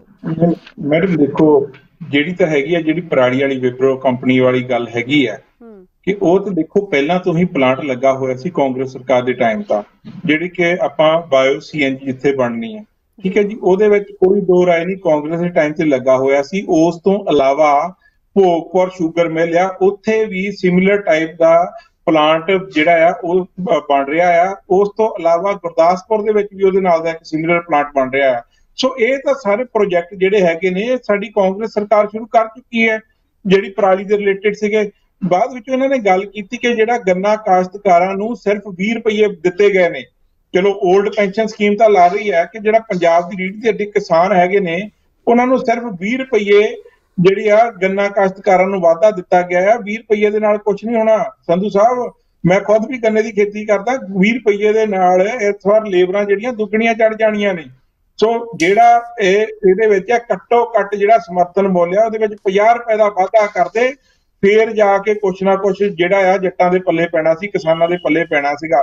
ਇਹ ਤਾਂ ਨਾਰਮਲ ਇਨਫਲੇਸ਼ਨ ਆ ਗਿਆ। 20 ਰੁਪਏ ਤੁਹਾਡਾ ਤੇਲ ਵੱਧ ਗਿਆ, ਖੇਤੀ ਬਹਾਈਆਂ ਵੱਧ ਗਈਆਂ, ਬੀਜਾਂ ਦੇ ਰੇਟ ਵੱਧ ਗਏ, ਖਾਦਾਂ ਦੇ ਰੇਟ ਵੱਧ ਗਏ, ਉਹ ਤਾਂ ਆਲਰੇਡੀ ਉਹਦੇ ਵਿੱਚ ਨਿਕਲ ਜਾਣਾ ਹੈ।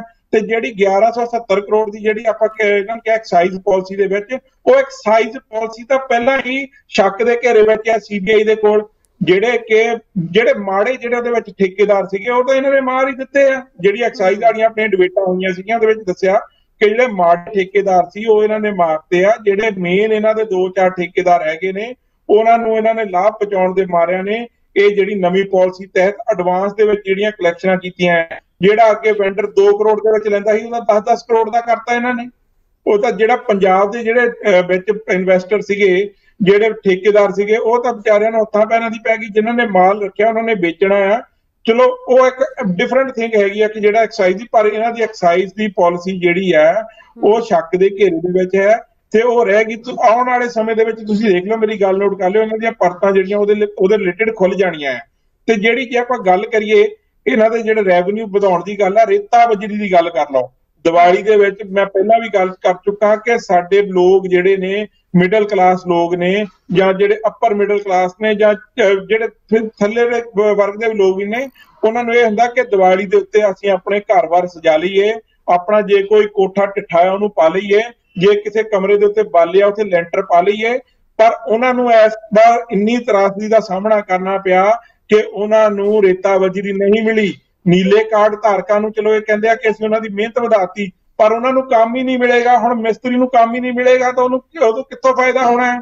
ਮੈਂ ਗੱਲ ਕਰ ਰਿਹਾ ਦੀਵਾਲੀ ਦੇ ਉੱਤੇ ਪਿਛਲੀ ਵਾਰੀ 2500 ਰੁਪਇਆ ਮਿਲਿਆ ਸੀਗਾ ਗੁਲਾਬੀ ਕਾਪੀ ਵਾਲਿਆਂ ਨੂੰ। ਅੱਜ ਗੁਲਾਬੀ ਕਾਪੀ ਵਾਲਿਆਂ ਨੂੰ ਇਹਨਾਂ ਨੇ ਕੀ ਦੇ ਰਹੇ ਨੇ? ਜਿਹੜੇ ਕਿ ਗੁਲਾਬੀ ਕਾਪੀ ਰਜਿਸਟਰਡ ਨੇ ਉਹਨਾਂ ਨੂੰ 2500 ਰੁਪਇਆ ਦੇ ਰਹੇ ਨੇ। ਇਹ ਦੱਸ ਦੇਣ ਐਤਕੀ ਦੀਵਾਲੀ ਦੇ ਉੱਤੇ ਸਿਰਫ ਤੇ ਸਿਰਫ ਜਿਹੜੀ OPS ਆ, ਓਲਡ ਪੈਨਸ਼ਨ ਸਕੀਮ, ਮੈਡਮ ਇਹ ਬਹੁਤ ਲੰਬਾ ਪ੍ਰੋਸੀਜਰ ਆ।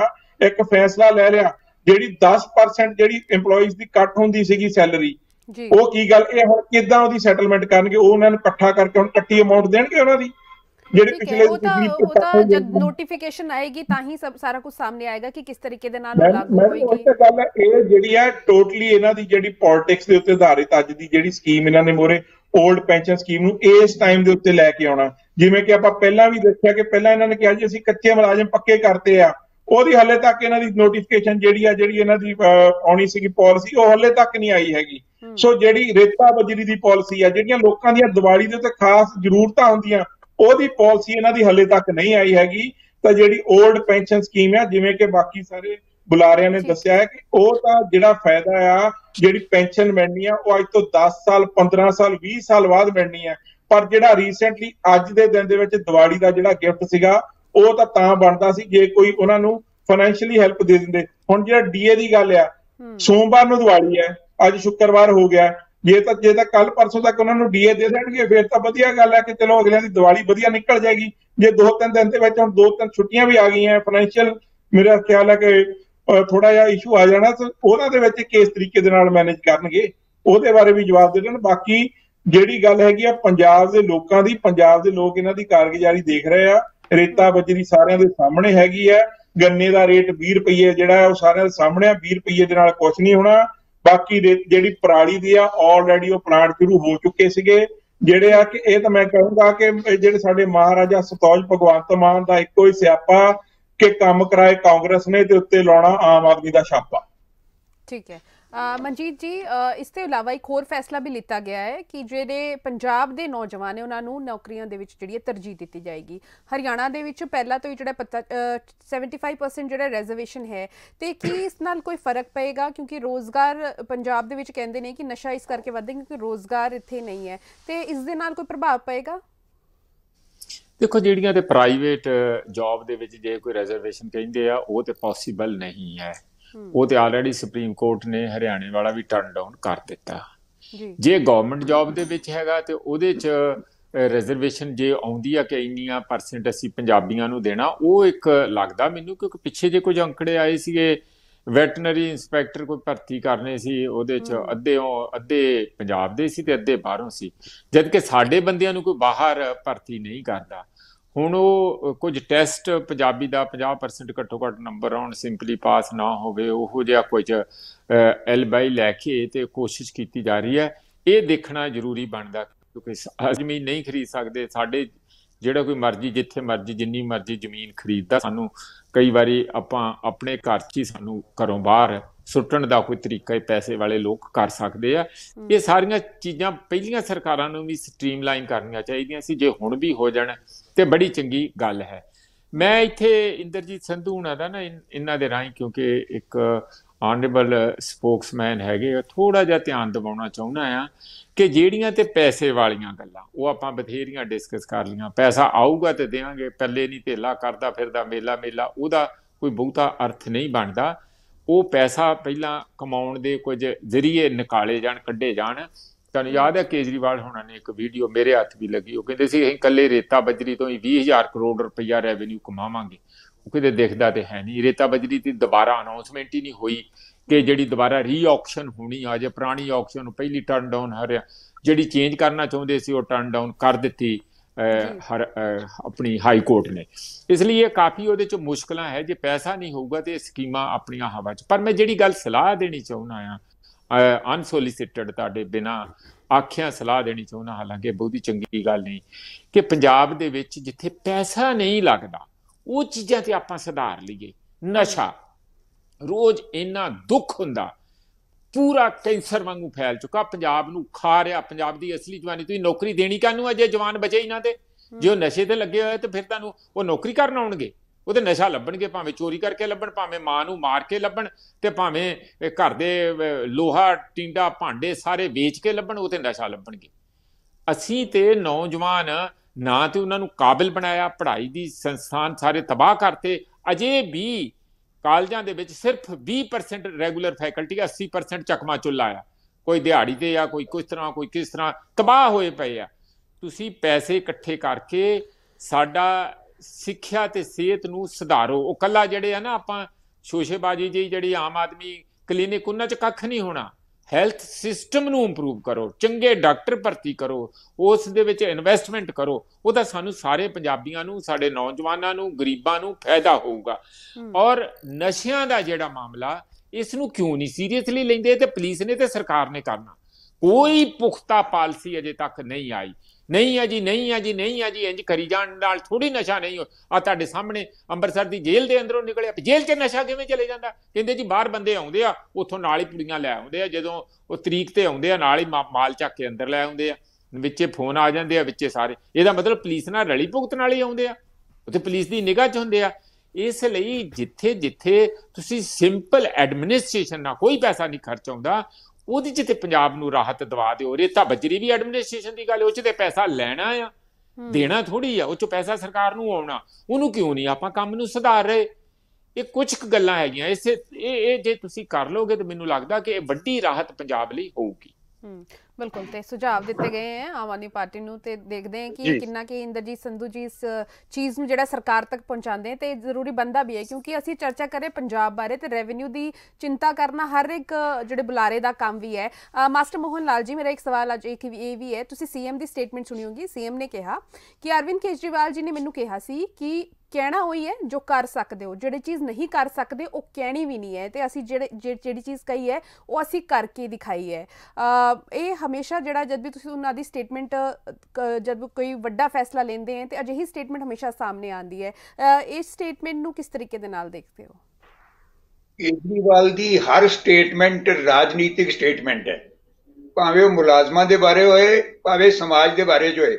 ਕੇਜਰੀਵਾਲ ਦੀ ਹਰ ਸਟੇਟਮੈਂਟ 'ਚ ਨਾ ਇੱਕ ਬਲ ਪਿਆ ਹੁੰਦਾ, ਕੋਈ ਨਾ ਕੋਈ ਭੁਲੇਖਾ ਪਾਇਆ ਹੁੰਦਾ। ਪਰ ਫਿਰ ਮੈਂ ਇੱਕ ਗੱਲ ਦੱਸ ਦੇਣਾ ਚਾਹੁੰਦਾ, ਅੱਜ ਤੁਹਾਡੇ ਰਾਹੀਂ ਪੰਜਾਬ ਦੇ ਇੰਪਲਾਈਜ਼ ਦੀ ਆਵਾਜ਼ ਨੂੰ ਬੁਲੰਦ ਕਰਦਾ ਹੋਇਆ ਗੱਲ ਕਰਨਾ ਚਾਹੁੰਦਾ। ਇੰਪਲਾਈਜ਼ ਨੂੰ ਧੋਖਾ ਨਹੀਂ ਦਿੱਤਾ ਜਾ ਸਕਦਾ। ਕਿਸਾਨ ਵਿਚਾਰੇ ਧੋਖੇ 'ਚ, ਉਹ ਵਿਚਾਰੇ ਕਿਸਾਨ ਮਿਹਨਤ ਮਜ਼ਦੂਰੀ ਕਰਨ ਵਾਲੇ ਉਹ ਭੁਲੇਖੇ 'ਚ ਆ ਸਕਦੇ ਆ, ਮਜ਼ਦੂਰ ਭੁਲੇਖੇ 'ਚ ਆ ਸਕਦਾ, ਬਾਕੀ ਤਬਕਾ ਭੁਲੇਖੇ 'ਚ ਆ ਸਕਦਾ, ਪਰ ਮੁਲਾਜ਼ਮਾਂ ਨੇ ਭੁਲੇਖੇ 'ਚ ਨਹੀਂ ਆਉਣਾ। ਅਗਰ ਮੁਲਾਜ਼ਮ ਇੱਕ ਵਾਰੀ ਖੜਾ ਹੋ ਗਿਆ ਕਿ 올ਡ ਪੈਨਸ਼ਨ ਸਕੀਮ ਲਾਗੂ ਕਰਕੇ, ਅਨਾਉਂਸ ਕਰਕੇ ਸਾਡੇ ਤੇ ਲਾਗੂ ਨਹੀਂ ਕੀਤੀ ਗਈ, ਸਾਨੂੰ ਭੁਲੇਖੇ 'ਚ ਪਾਇਆ ਗਿਆ, ਤੇ ਤੁਸੀਂ ਸਮਝ ਲਓ ਸਰਦਾਰ ਭਗਵੰਤ ਸਿੰਘ ਦੀ ਮਾਨ ਦੀ ਜਿਹੜੀ ਸਰਕਾਰ ਹੈ ਉਹਦੀ ਖਟੀਆ ਖੜੀ ਹੋ ਜਾਣੀ ਹੈ। ਇਹ ਗੱਲ ਬਿਲਕੁਲ ਪੱਕੀ ਜੇ। ਇਸ ਕਰਕੇ ਸਟੇਟਮੈਂਟ ਜਿਹੜੀ ਦੇਣੀ ਹੈ ਮੁਲਾਜ਼ਮ ਦੇ ਗੁੱਸੇ ਨੂੰ ਧਿਆਨ ਰੱਖ ਕਰਕੇ ਦਿਓ। ਤੁਹਾਡੇ ਪੱਲੇ ਪੈਸਾ ਤੇ ਤਾਂ ਸਟੇਟਮੈਂਟ ਦਿਓ। ਇੱਕ ਪਾਸੇ ਤੁਹਾਡੇ ਵਜ਼ੀਰ ਕਹਿ ਰਹੇ ਨੇ ਕਿ 3 ਲੱਖ ਕਰੋੜ ਰੁਪਏ ਦਾ ਕਰਜ਼ਾ, 3 ਲੱਖ ਕਰੋੜ ਰੁਪਏ ਦਾ, 3 ਲੱਖ ਕਰੋੜ ਰੁਪਏ ਦਾ ਕਰਜ਼ਾ ਕਿੱਥੋਂ ਆਏਗਾ? ਤੁਸੀਂ ਕਿੱਥੋਂ ਪੂਰਾ ਕਰੋਗੇ? ਇਹ ਸਕੀਮਾਂ ਲਾਗੂ ਕਿਸ ਤਰ੍ਹਾਂ ਕਰੋਗੇ? 1000 ਰੁਪਇਆ ਹਰ ਲੇਡੀ ਨੂੰ ਕਿੱਥੋਂ ਦਿਓਗੇ? ਨੌਜਵਾਨਾਂ ਨੂੰ ਤੁਸੀਂ ਪੰਜਾਬ 'ਚ ਗਵਰਨਮੈਂਟ ਨੌਕਰੀ ਦਿਓਗੇ ਕਿੱਥੋਂ? ਜਦ ਤੁਹਾਡੇ ਕੋਲ ਪੈਸਾ ਹੀ ਨੌਕਰੀ ਕਿੱਥੋਂ ਦਿਓਗੇ? ਪਹਿਲੇ ਮੈਨੂੰ ਇਹ ਤੁਹਾਡੇ ਰਾਹੀਂ ਪਤਾ ਲੱਗਣਾ ਚਾਹੀਦਾ ਹੈ ਕਿ ਸਰਕਾਰ ਕੋਲ ਇੰਨਾ ਪੈਸਾ ਆਇਆ ਰੈਵਨਿਊ, ਉਸ ਰੈਵਨਿਊ ਨੂੰ ਫਲਾਣੀ ਮੱਦ ਤੇ ਅਸੀਂ ਖਰਚ ਕਰਾਂਗੇ ਤਾਂ ਤੇ ਕੋਈ ਗੱਲ ਹੈ। ਜੇਕਰ ਤੁਸੀਂ ਅਨਾਉਂਸਮੈਂਟ ਕਰੀ ਜਾਣੀ ਹੈ ਕਿ ਤੁਹਾਡੇ ਸਾਹਮਣੇ ਗੁਜਰਾਤ ਦਾ ਇਲੈਕਸ਼ਨ ਹੈ, ਤੁਹਾਡੇ ਸਾਹਮਣੇ ਹਿਮਾਚਲ ਦਾ ਇਲੈਕਸ਼ਨ ਹੈ, ਤੁਹਾਡੇ ਸਾਹਮਣੇ ਦਿੱਲੀ ਜਿਹੜੀ ਹੈ ਮੈਟਰੋਪੋਲੀਟਨ ਕੌਂਸਲ ਦੇ ਇਲੈਕਸ਼ਨ ਹੈ, ਤੁਸੀਂ ਇਲੈਕਸ਼ਨ ਜਿੱਤਣੇ ਨੇ ਤੇ ਜਿੰਨੀਆਂ ਮਰਜ਼ੀ ਘੋਸ਼ਣਾ ਕਰ ਲਓ, ਪਰ ਜੇਕਰ ਇਹਨਾਂ ਅਨਾਉਂਸਮੈਂਟਾਂ ਨੂੰ ਲਾਗੂ ਨਹੀਂ ਕਰਨਾ, ਮਜ਼ਾਕ ਕਰਨਾ ਹੈ, ਤੇ ਕੋਈ ਮਾਫ ਕਰ ਸਕਦਾ ਹੈ ਪਰ ਇੰਪਲਾਈ ਮਾਫ ਨਹੀਂ ਕਰੇਗਾ। ਅੱਗੇ ਇੰਪਲਾਈਜ਼ ਨਾਲ ਬਹੁਤ ਧੱਕਾ ਹੋਇਆ ਹੈ। 1/4 ਤੋਂ ਬਾਅਦ ਜਿਹੜੇ ਮੁਲਾਜ਼ਮ ਲੱਗੇ ਗਏ ਨੇ ਉਹਨਾਂ ਦੀ ਪੈਨਸ਼ਨ ਖਾਧੀ ਗਈ ਹੈ। ਇਸ ਦੌਰਾਨ ਕਈ ਮੁਲਾਜ਼ਮ ਰਿਟਾਇਰ ਹੋਏ ਨੇ, ਉਹ ਵਿਚਾਰੇ ਹੱਥ ਤੇ ਹੱਥ ਧਰ ਕੇ ਆਪਣੇ ਘਰਾਂ ਚਲੇ ਗਏ ਕਿ ਸਾਨੂੰ ਕੁਝ ਨਹੀਂ ਮਿਲਿਆ। ਇਹ ਵੀ ਆਪ ਦੇ ਬੁਲਾਰੇ ਬੜੇ ਸਮਝਦਾਰ ਨੇ, ਮੈਂ ਸਮਝਣਾ ਤਿੰਨੇ ਬੁਲਾਰੇ ਇੰਨੇ ਸਮਝਦਾਰ ਨੇ, ਮੈਂ ਤੇ ਸਿਰ ਝੁਕਾ ਰਿਹਾ ਇਹਨਾਂ ਦੇ ਅੱਗੇ ਕਿ ਇਹ ਤੇ ਕਈ ਗੁਣਾ ਮੇਰੇ ਤੋਂ ਜ਼ਿਆਦਾ ਲਾਇਕ ਨੇ। ਮੈਨੂੰ ਇਹ ਮਨਜੀਤ ਜੀ ਜ਼ਰੂਰ ਦੱਸਣ ਇਹ ਸਾਰੇ ਜਣੇ ਕਿ ਪੈਸਾ ਕਿੱਥੋਂ ਆਏਗਾ? ਮੁਲਾਜ਼ਮ ਨੂੰ ਤਨਖਾਹਾਂ ਕਿੱਥੋਂ ਦਿਓਗੇ? ਇਹ ਡੀਏ 6% ਦੇ ਰਹੇ ਹੋ, 21% ਡੀਏ ਜੇ ਬਾਕੀ ਬਚਦਾ ਪਿਆ। 7th ਪੇ ਕਮਿਸ਼ਨ ਲਾਗੂ ਕਿੱਥੋਂ ਕਰੋਗੇ ਤੁਸੀਂ? ਮੈਨੂੰ ਇਹ ਸਮਝ ਨਹੀਂ ਲੱਗਦੀ। ਔਰ ਨਾ ਸਮਝੀ ਦੇ ਅੰਦਰ ਇਸ ਪ੍ਰਕਾਰ ਦੀਆਂ ਘੋਸ਼ਣਾ ਕਰਕੇ ਕੱਲ ਤੁਹਾਡੇ ਗਰੇਬਾਨ ਨੂੰ ਹੱਥ ਪਾ ਲੈਣਾ ਮੁਲਾਜ਼ਮਾਂ ਨੇ, ਫਿਰ ਤੁਸੀਂ ਬਚਣਾ ਨਹੀਂ, ਕਿਉਂਕਿ ਤੁਹਾਡੇ ਅਜੇ 4.5 ਸਾਲ ਬਾਕੀ ਨੇ। ਬਾਕੀ ਸਰਕਾਰਾਂ ਜਿਹੜੀਆਂ ਸੇ 4.5 ਸਾਲਾਂ 'ਚ ਅਨਾਉਂਸ ਕਰਨੇ, ਤੁਸੀਂ 6 ਮਹੀਨਿਆਂ ਦੇ ਅੰਦਰ ਅਨਾਉਂਸ ਕਰਤਾ ਹੈ। ਇਹਦਾ ਮਤਲਬ ਹੈ 4.5 ਸਾਲ ਇੰਪਲਾਈ ਨੇ ਤੁਹਾਨੂੰ ਛੱਡਣਾ ਨਹੀਂ ਹੈਗਾ। ਇਹ ਜਿਹੜਾ ਧਿਆਨ ਰੱਖੋ ਗੱਲਾਂ ਬਾਤਾਂ ਮੈਂ ਕਹਿ ਰਿਹਾ। ਆਪ ਵਾਲੇ ਇੰਨੇ ਸਮਝਦਾਰ ਆਦਮੀ ਤੁਸੀਂ ਪਹਿਲੇ ਘੋਸ਼ਣਾ ਇਹ ਕਰੋ ਕਿ ਪੈਸਾ ਅਸੀਂ ਇੱਥੋਂ ਲਿਆਵਾਂਗੇ ਤੇ ਇਸ ਮਤ ਤੇ ਖਰਚ ਕਰਾਂਗੇ। जी बड़ी अच्छी गल है। ਇੰਦਰਜੀਤ ਜੀ ਸਮਾਂ ਬਹੁਤ ਘੱਟ ਹੈ ਤੇ ਆਖਰੀ ਮੇਰਾ ਜਿਹੜਾ ਕਮੈਂਟ ਹੈ ਉਹ ਤੁਹਾਡੇ ਤੋਂ ਰਹੇਗਾ। ਤੁਸੀਂ ਸਾਰਿਆਂ ਦੀ ਗੱਲ ਸੁਣੀ ਹੋਣੀ ਹੈ ਕਿ ਕਿਸ ਤਰੀਕੇ ਦੇ ਨਾਲ ਸਵਾਲ ਸਿਰਫ ਉਹੀ ਹੈ ਕਿ ਰੈਵਨਿਊ ਦੀ ਤੁਸੀਂ ਕਿਹਾ ਕਿ ਨੋਟੀਫਿਕੇਸ਼ਨ ਦਾ ਇੰਤਜ਼ਾਰ ਕਰ ਲੈਂਦੇ, ਉਸ ਤੋਂ ਬਾਅਦ ਜਿਹੜਾ ਅਸੀਂ ਅੱਗੇ ਦਾ ਜਿਹੜਾ ਇਸ ਦਾ ਜਵਾਬ ਦੇ ਸਕਦੇ ਹਾਂ। ਜਦ ਤੱਕ ਨੋਟੀਫਿਕੇਸ਼ਨ ਨਹੀਂ ਆਈ ਤੁਸੀਂ ਵੀ ਨਹੀਂ ਦੱਸ ਸਕਦੇ ਕਿ ਕਿਸ ਤਰੀਕੇ ਦੇ ਨਾਲ ਕੀ ਕੁਝ ਉਸ ਵਿੱਚ ਰੱਖਿਆ ਗਿਆ ਹੈ। ਲੇਕਿਨ ਇਸ ਤੋਂ ਇਲਾਵਾ ਸਵਾਲ ਇਹ ਵੀ ਬਣਦਾ ਹੈ ਕਿ ਅਨਾਉਂਸਮੈਂਟ ਇਸ ਤੋਂ ਪਹਿਲਾਂ ਵੀ ਬਹੁਤ ਹੋਈਆਂ ਨੇ, ਲੇਕਿਨ ਲਾਗੂ ਕਰਨ ਦੇ ਵਿੱਚ ਜਿਹੜਾ ਇੱਕ ਪ੍ਰੋਸੀਜਰ ਹੁੰਦਾ ਉਹ ਫੋਲੋ ਕਰਨ ਦੇ ਵਿੱਚ ਸਮਾਂ ਲੱਗਦਾ ਹੈ, ਹਰ ਇੱਕ ਚੀਜ਼ ਨੂੰ ਸਮਾਂ ਲੱਗਦਾ ਹੈ ਕਰਨ ਦੇ ਲਈ, ਤੇ ਕਿਤੇ ਨਾ ਕਿਤੇ ਉਹ ਅਟਕ ਜਾਂਦੀ ਹੈ, ਕਦੇ ਕੋਰਟਸ ਦੇ ਵਿੱਚ ਚਲੀ ਜਾਂਦੀ ਹੈ, ਜਿਸ ਤਰੀਕੇ ਦੇ ਨਾਲ ਬੁਲਾਰੇ ਵੀ ਕਹਿ ਰਹੇ ਨੇ ਬਾਕੀ ਪਾਰਟੀਆਂ ਦੇ। ਅਤੇ ਇਹਨਾਂ ਸਾਰੀ ਚੀਜ਼ਾਂ ਨੂੰ ਡੀਲ ਕਰਨ ਦੇ ਲਈ ਚੁਣੌਤੀਆਂ ਤਾਂ ਸਰਕਾਰ ਦੇ ਕੋਲ ਹੈ ਹੀ ਹੈ, ਤੇ ਲੱਗਦਾ ਨਹੀਂ ਕਿ ਜਿਹੜਾ ਇੱਕ ਨਿਰਧਾਰਿਤ ਸਮਾਂ ਅੱਜ ਹੀ ਦੱਸ ਦੇਣਾ ਚਾਹੀਦਾ ਸੀ ਕਿ ਇੰਨਾ ਸਮਾਂ ਲੱਗ ਜਾਏਗਾ, ਠੀਕ ਹੈ ਅਸੀਂ ਲਾਗੂ ਜ਼ਰੂਰ ਕਰ ਰਹੇ ਹਾਂ ਲੇਕਿਨ ਇਹ ਨਹੀਂ ਹੈ ਕਿ ਇਸ ਦੀਵਾਲੀ ਮਿਲੇਗਾ ਜਾਂ ਫਿਰ ਆਉਣ ਵਾਲੇ ਥੋੜੇ ਟਾਈਮ ਬਾਅਦ ਮਿਲ ਜਾਏਗਾ। ਦੇਖੋ ਮੈਂ ਤਾਂ ਇਹ ਗੱਲ ਕਹਿਣਾ ਵੀ ਜਿੰਨੀਆਂ ਵੀ ਅਸੀਂ ਗੱਲਾਂ ਕਹੀਆਂ ਨੇ ਕੀਤੀਆਂ ਨੇ, ਇੱਕ ਪੈਨਸ਼ਨ ਇੱਕ ਵਿਧਾਇਕ ਦੀ ਗੱਲ ਸੀ, ਇੱਕ ਵਿਧਾਇਕ ਇੱਕ ਪੈਨਸ਼ਨ ਦੀ ਤਾਂ ਲਾਗੂ ਕੀਤੀ। ਇਸੇ ਤਰ੍ਹਾਂ ਸਿੱਧੀ ਬਿਜਾਈ ਦੀ ਗੱਲ ਸੀ, 26 ਕਰੋੜ ਰੁਪਈਆ ਦਾ ਉਹਦਾ ਟੋਟਲ ਬਣਾਇਆ ਸੀ, 15 ਕਰੋੜ ਰੁਪਈਆ ਜਾਰੀ ਕੀਤਾ। ਇਸੇ ਤਰ੍ਹਾਂ 4750 ਰੁਪਈਏ ਓਵਰਲੋਡ ਦੇ ਸਨ ਕਿਸਾਨਾਂ ਦੇ, ਤੇ ਉਹ 2500 ਰੁਪਈਏ ਅਸੀਂ ਰੇਟ ਆਖਿਆ ਸੀ ਉਹ ਕੀਤਾ। ਇਸੇ ਤਰੀਕੇ ਨਾਲ ਨੌਕਰੀਆਂ ਦਾ ਸੀ, ਅਸੀਂ 20,000 ਨੌਕਰੀ ਦਿੱਤੀ। ਇਸੇ ਤਰ੍ਹਾਂ ਖੇਡਾਂ ਦੇ ਵਿੱਚ ਅਸੀਂ ਰਾਸ਼ਟਰਮੰਡਲ ਖੇਡਾਂ ਦਾ 9 ਕਰੋੜ 30 ਲੱਖ ਰੁਪਈਆ ਜਾਰੀ ਕੀਤਾ। ਇਸ ਤਰ੍ਹਾਂ ਤਾਂ ਨਹੀਂ ਪਹਿਲਾਂ ਵਾਂਗੂ ਲਾਰੇ ਲੱਪੇ ਤਾਂ ਨਹੀਂ ਇਹਨਾਂ ਦੇ, ਤਾਂ 5 ਸਾਲ ਮੈਡਲ ਲੈ ਲੈਂਦੇ ਸਨ, 5 ਸਾਲ ਇਸ ਤਰ੍ਹਾਂ ਹੀ ਨਿਕਲ ਜਾਂਦੇ ਸਨ। ਇਹ ਔਰ ਚੋਣਾਂ ਦੇ ਟਾਈਮ ਨੇੜੇ ਆ ਕੇ ਕਿਤੇ ਮਾੜਾ ਮੋਟਾ ਕਿਤੇ ਕੋਈ ਕਿਸੇ ਨੂੰ ਕੋਈ ਦਿੰਦਾ ਹੋਵੇ। ਇਸ ਤਰ੍ਹਾਂ ਹੀ ਜੇ ਮੁਲਾਜ਼ਮ ਕੱਚੇ ਪੱਕੇ ਕਹੇ ਤਾਂ ਅਸੀਂ ਇਹਨਾਂ ਦੇ ਤਾਂ 2016 ਦੇ ਵਿੱਚ ਇਹਨਾਂ ਨੇ ਇੱਕ ਝੂਠੀ ਜੀ ਕੋਸ਼ਿਸ਼ ਕੀਤੀ ਤੇ ਬੋਰਡ ਲਾ ਦਿੱਤੇ, ਐਡਵਰਟਾਈਜ਼ਮੈਂਟ ਕੀਤੀ ਪਰ ਕੀਤਾ ਕੁਝ ਨਹੀਂ। 2019 ਦੇ ਵਿੱਚ ਬੋਰਡ ਲਾ ਦਿੱਤੇ, ਕੀਤਾ ਕੁਝ ਨਹੀਂ, ਪਰ ਅਸੀਂ ਕਰਕੇ ਦਿਖਾਇਆ। ਇਸ ਤਰੀਕੇ ਨਾਲ ਜੋ ਅਸੀਂ ਕਹਿੰਦੇ ਆ ਅਸੀਂ ਕਰਕੇ ਦਿਖਾਉਂਦੇ ਆ। ਦਿੱਲੀ ਤੱਕ ਬੱਸ ਸੇਵਾ ਚਲਾਈ। ਇਸ ਕਰਕੇ ਜਿਹੜਾ 492 ਕਰੋੜ ਰੁਪਈਆ ਕਿਸਾਨਾਂ ਦਾ ਜਿਹੜਾ ਅਸੀਂ ਜਾਰੀ ਕੀਤਾ ਗੰਨਾ ਉਤਪਾਦਕਾਂ ਦਾ, ਉਹ ਕੋਈ ਇਹ ਤਾਂ ਨਹੀਂ ਹੈ ਕਿ ਚੋਣਾਂ ਤਾਂ ਜੇ 4.5 ਸਾਲ ਪਏ ਨੇ ਹੋਣ ਵਿੱਚ। ਇਸ ਕਰਕੇ ਇਹਦੇ ਨਾਲ ਇਸ ਤੋਂ ਇਲਾਵਾ ਚਲੋ ਹੋਰ ਵੀ ਇਹ ਤਾਂ ਚਲੋ ਗੱਲਾਂ ਨੇ ਵੀ ਇਹ ਸਾਡੀ ਭਰੋਸਗੀ ਦੀਆਂ ਗੱਲਾਂ ਨੇ ਵੀ ਜੇ ਅਸੀਂ ਕਿਹਾ ਤੇ ਕਰਕੇ ਦਿਖਾਇਆ। ਤੇ ਦੂਜੀ ਇੱਕ ਸਵਾਲ ਜਿਹੜਾ ਇੱਥੇ ਸਾਡੇ ਪ੍ਰਵਕਤਾ ਨੇ, ਜਿਹੜੇ ਨਿਰਪੱਖ ਪ੍ਰਵਕਤਾ ਪ੍ਰੋਫੈਸਰ ਮਨਜੀਤ ਸਿੰਘ ਜੀ, ਉਹਨਾਂ ਨੇ ਇੱਕ ਨਸ਼ਿਆਂ ਦੇ ਉੱਤੇ ਗੱਲ ਕੀਤੀ। ਅਸੀਂ ਪਿਛਲੇ ਇੱਕ ਹਫ਼ਤੇ ਦੀ ਜਿਹੜੀ ਰਿਪੋਰਟ ਸਾਡੇ ਆਪਣਾ IG ਸਾਹਿਬ ਉਹਨਾਂ ਨੇ, ਗਿੱਲ ਸਾਹਿਬ ਨੇ, ਉਹਨਾਂ ਨੇ ਜਿਹੜੀ ਉਹ ਜਾਰੀ ਕੀਤੀ ਸੀ, ਉਹਦੇ ਵਿੱਚ ਉਹਨਾਂ ਨੇ ਸਾਰਾ ਕੁਝ ਜਿਹੜਾ ਸਾਫ਼ ਕੀਤਾ ਸੀ। ਔਰ ਕੱਲ ਵੀ ਸਰਦਾਰ ਹਰਜੋਤ ਸਿੰਘ ਬੈਂਸ ਜੀ ਜਿਹੜੇ ਜੇਲ੍ਹ ਮੰਤਰੀ, ਉਹਨਾਂ ਨੇ ਉੱਥੇ ਜਾ ਕੇ ਜਿਹੜਾ ਦੌਰਾ ਕੀਤਾ ਤੇ ਦੌਰਾ ਕਰਨ ਤੋਂ ਬਾਅਦ ਉਹਨਾਂ ਨੇ ਸਾਰਾ ਕੁਝ, ਇਹਨਾਂ ਨੇ ਜੇਲ੍ਹ ਦਾ ਵੇਰਵਾ ਪੁੱਛਿਆ। ਤੇ ਮੈਂ ਉੱਥੇ ਦੱਸਦਾ ਵੀ ਉੱਥੇ ਜੇਲ੍ਹ ਦੇ ਵਿੱਚ ਉੱਥੇ ਜਿਹੜੇ ਡੋਪ ਟੈਸਟ ਜਿਹੜੇ ਨੇ ਉਹ ਕਰਵਾਏ ਗਏ ਨੇ। 1600 ਤੋਂ ਉੱਪਰ ਜਿਹੜੇ ਡੋਪ ਟੈਸਟ ਜਿਹੜੇ ਨੇ, ਉਹ ਜਿਹੜਾ 1600 ਦੇ ਵਿੱਚੋਂ 125 ਜਿਹੜੇ ਨਸ਼ਾ ਛੱਡਣਾ ਚਾਹੁੰਦੇ ਨੇ, ਉਹਨਾਂ ਦਾ ਸਰਵੇ ਜਿਹੜਾ ਇੱਕ ਮਤਲਬ ਕਿ ਵੀ ਹੋਇਆ। ਜੇਲ੍ਹਾਂ 'ਚ ਪੜ੍ਹਾਈ ਦੇ ਪੁਖਤਾ ਪ੍ਰਬੰਧ ਜਿਹੜੇ ਨੇ ਉਹ ਅਸੀਂ ਜਿਹੜੇ ਕਰਨ ਜਾ ਰਹੇ ਹਾਂ। ਇਸ ਤਰੀਕੇ ਨਾਲ ਸਾਰਾ ਉੱਥੇ ਜਿਹੜੀ ਉੱਥੇ ਨਸ਼ਾ ਜਿਹੜਾ ਸਪਲਾਈ ਹੁੰਦਾ ਹੈ, ਜਾਂ ਉਹ ਕਿਵੇਂ ਜਿਹੜੇ ਕੰਧ ਦੇ ਉੱਤੋਂ ਦੀ ਜਿਹੜਾ ਉੱਤੇ ਥਰੋ ਕਰਕੇ ਨਸ਼ਾ ਜਿਹੜਾ ਪਹੁੰਚਾਇਆ ਜਾਂਦਾ ਹੈ, ਉਹਨਾਂ ਦਾ ਅਸੀਂ ਸਾਰਾ ਕੁਝ ਹੱਲ, ਕਿਉਂਕਿ ਜੇਲ੍ਹਾਂ ਦੇ ਬਾਹਰ ਜਿਹੜੇ ਰੋਡ ਬਣੇ ਹੋਏ ਨੇ, ਇਹਨਾਂ ਨੇ ਕੋਈ ਜਗ੍ਹਾ ਨਹੀਂ, ਸਪੇਸ ਨਹੀਂ ਸੀ ਛੱਡੀ ਜੇਲ੍ਹਾਂ ਬਣਾਉਣ ਵਾਸਤੇ, ਜਿਹੜਾ ਆਸਾਨੀ ਨਾਲ ਉੱਥੋਂ ਥਰੋ ਹੋ ਜਾਂਦਾ ਹੈ ਤੇ ਅੰਦਰ ਨਸ਼ਾ ਆ ਜਾਂਦਾ ਹੈ।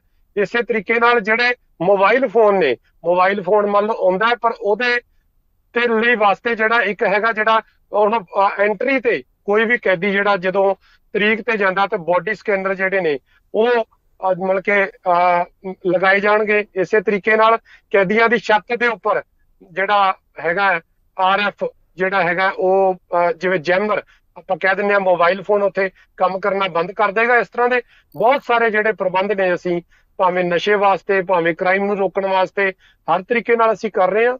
ਔਰ ਤੁਸੀਂ ਨੌਜਵਾਨਾਂ ਵਾਸਤੇ ਵੇਖਿਆ ਸੀ ਕਿ ਭਗਤ ਸਿੰਘ, ਜਿਹੜੀ ਸ਼ਹੀਦ ਭਗਤ ਸਿੰਘ ਪੁਰਸਕਾਰ ਹੈ ਜਿਹੜਾ 51,000 ਰੁਪਏ ਜਿਹੜਾ ਉਹ ਅਸੀਂ ਜਿਹੜਾ ਬੜੀ ਦੇਰ ਤੋਂ ਬੰਦ ਸੀ, ਪਰ ਅਸੀਂ ਉਹ ਸ਼ੁਰੂ ਕੀਤਾ।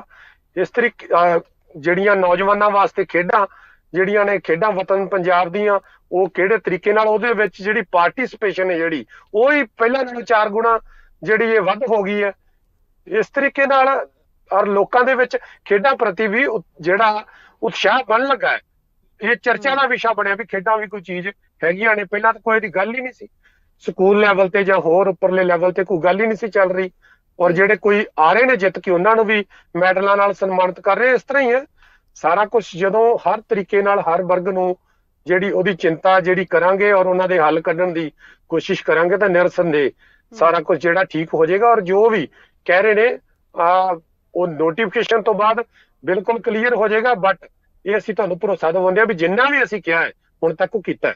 ਔਰ ਠੀਕ ਹੈ ਕੁਝ ਕਾਨੂੰਨੀ ਅੜਿੱਕੇ ਕਈ ਵਾਰੀ ਕਈ ਚੀਜ਼ਾਂ ਦੇ ਲੱਗ ਜਾਂਦੇ ਨੇ, ਪਰ ਜਿਹੜੀਆਂ ਉਹ ਜਿਹੜੇ ਕਾਨੂੰਨੀ ਅੜਿੱਕਾ ਕਿਤੇ ਲੱਗਦਾ ਅਸੀਂ ਉਹਨਾਂ ਦੇ ਜਿਹੜੇ ਕੋਈ ਕਮੀਆਂ ਨੇ ਉਹ ਦੂਰ ਕਰਕੇ ਉਹ ਫਿਰ ਜਦੋਂ ਪਾਲਿਸੀ ਅਸੀਂ ਲਾਂਚ ਕਰਨੀ ਹੈ ਤਾਂ ਉਹ ਜਲਦੀ ਹੋ ਹੀ ਜਾਣੀ ਹੈ। ਜਿਹੜਾ ਇੱਕ ਰੇਤ ਦੀ ਗੱਲ ਕਰ ਰਹੇ ਨੇ, ਰੇਤ ਦੀ ਪਾਲਿਸੀ ਤੇ ਵੀ ਇਸੇ ਤਰ੍ਹਾਂ ਦਾ ਹੀ ਕੋਈ ਜਿਹੜਾ ਅੜਿੱਕਾ ਲੱਗਾ, ਉਹਦੀ ਸੋਧ ਦਾ ਵੀ ਜਿਹੜਾ ਕੰਮ ਚੱਲ ਰਿਹਾ, ਜਲਦੀ ਉਹ ਜਿਹੜੀ ਸਾਹਮਣੇ ਉਹ ਤੁਹਾਡੇ ਹੋਵੇਗੀ।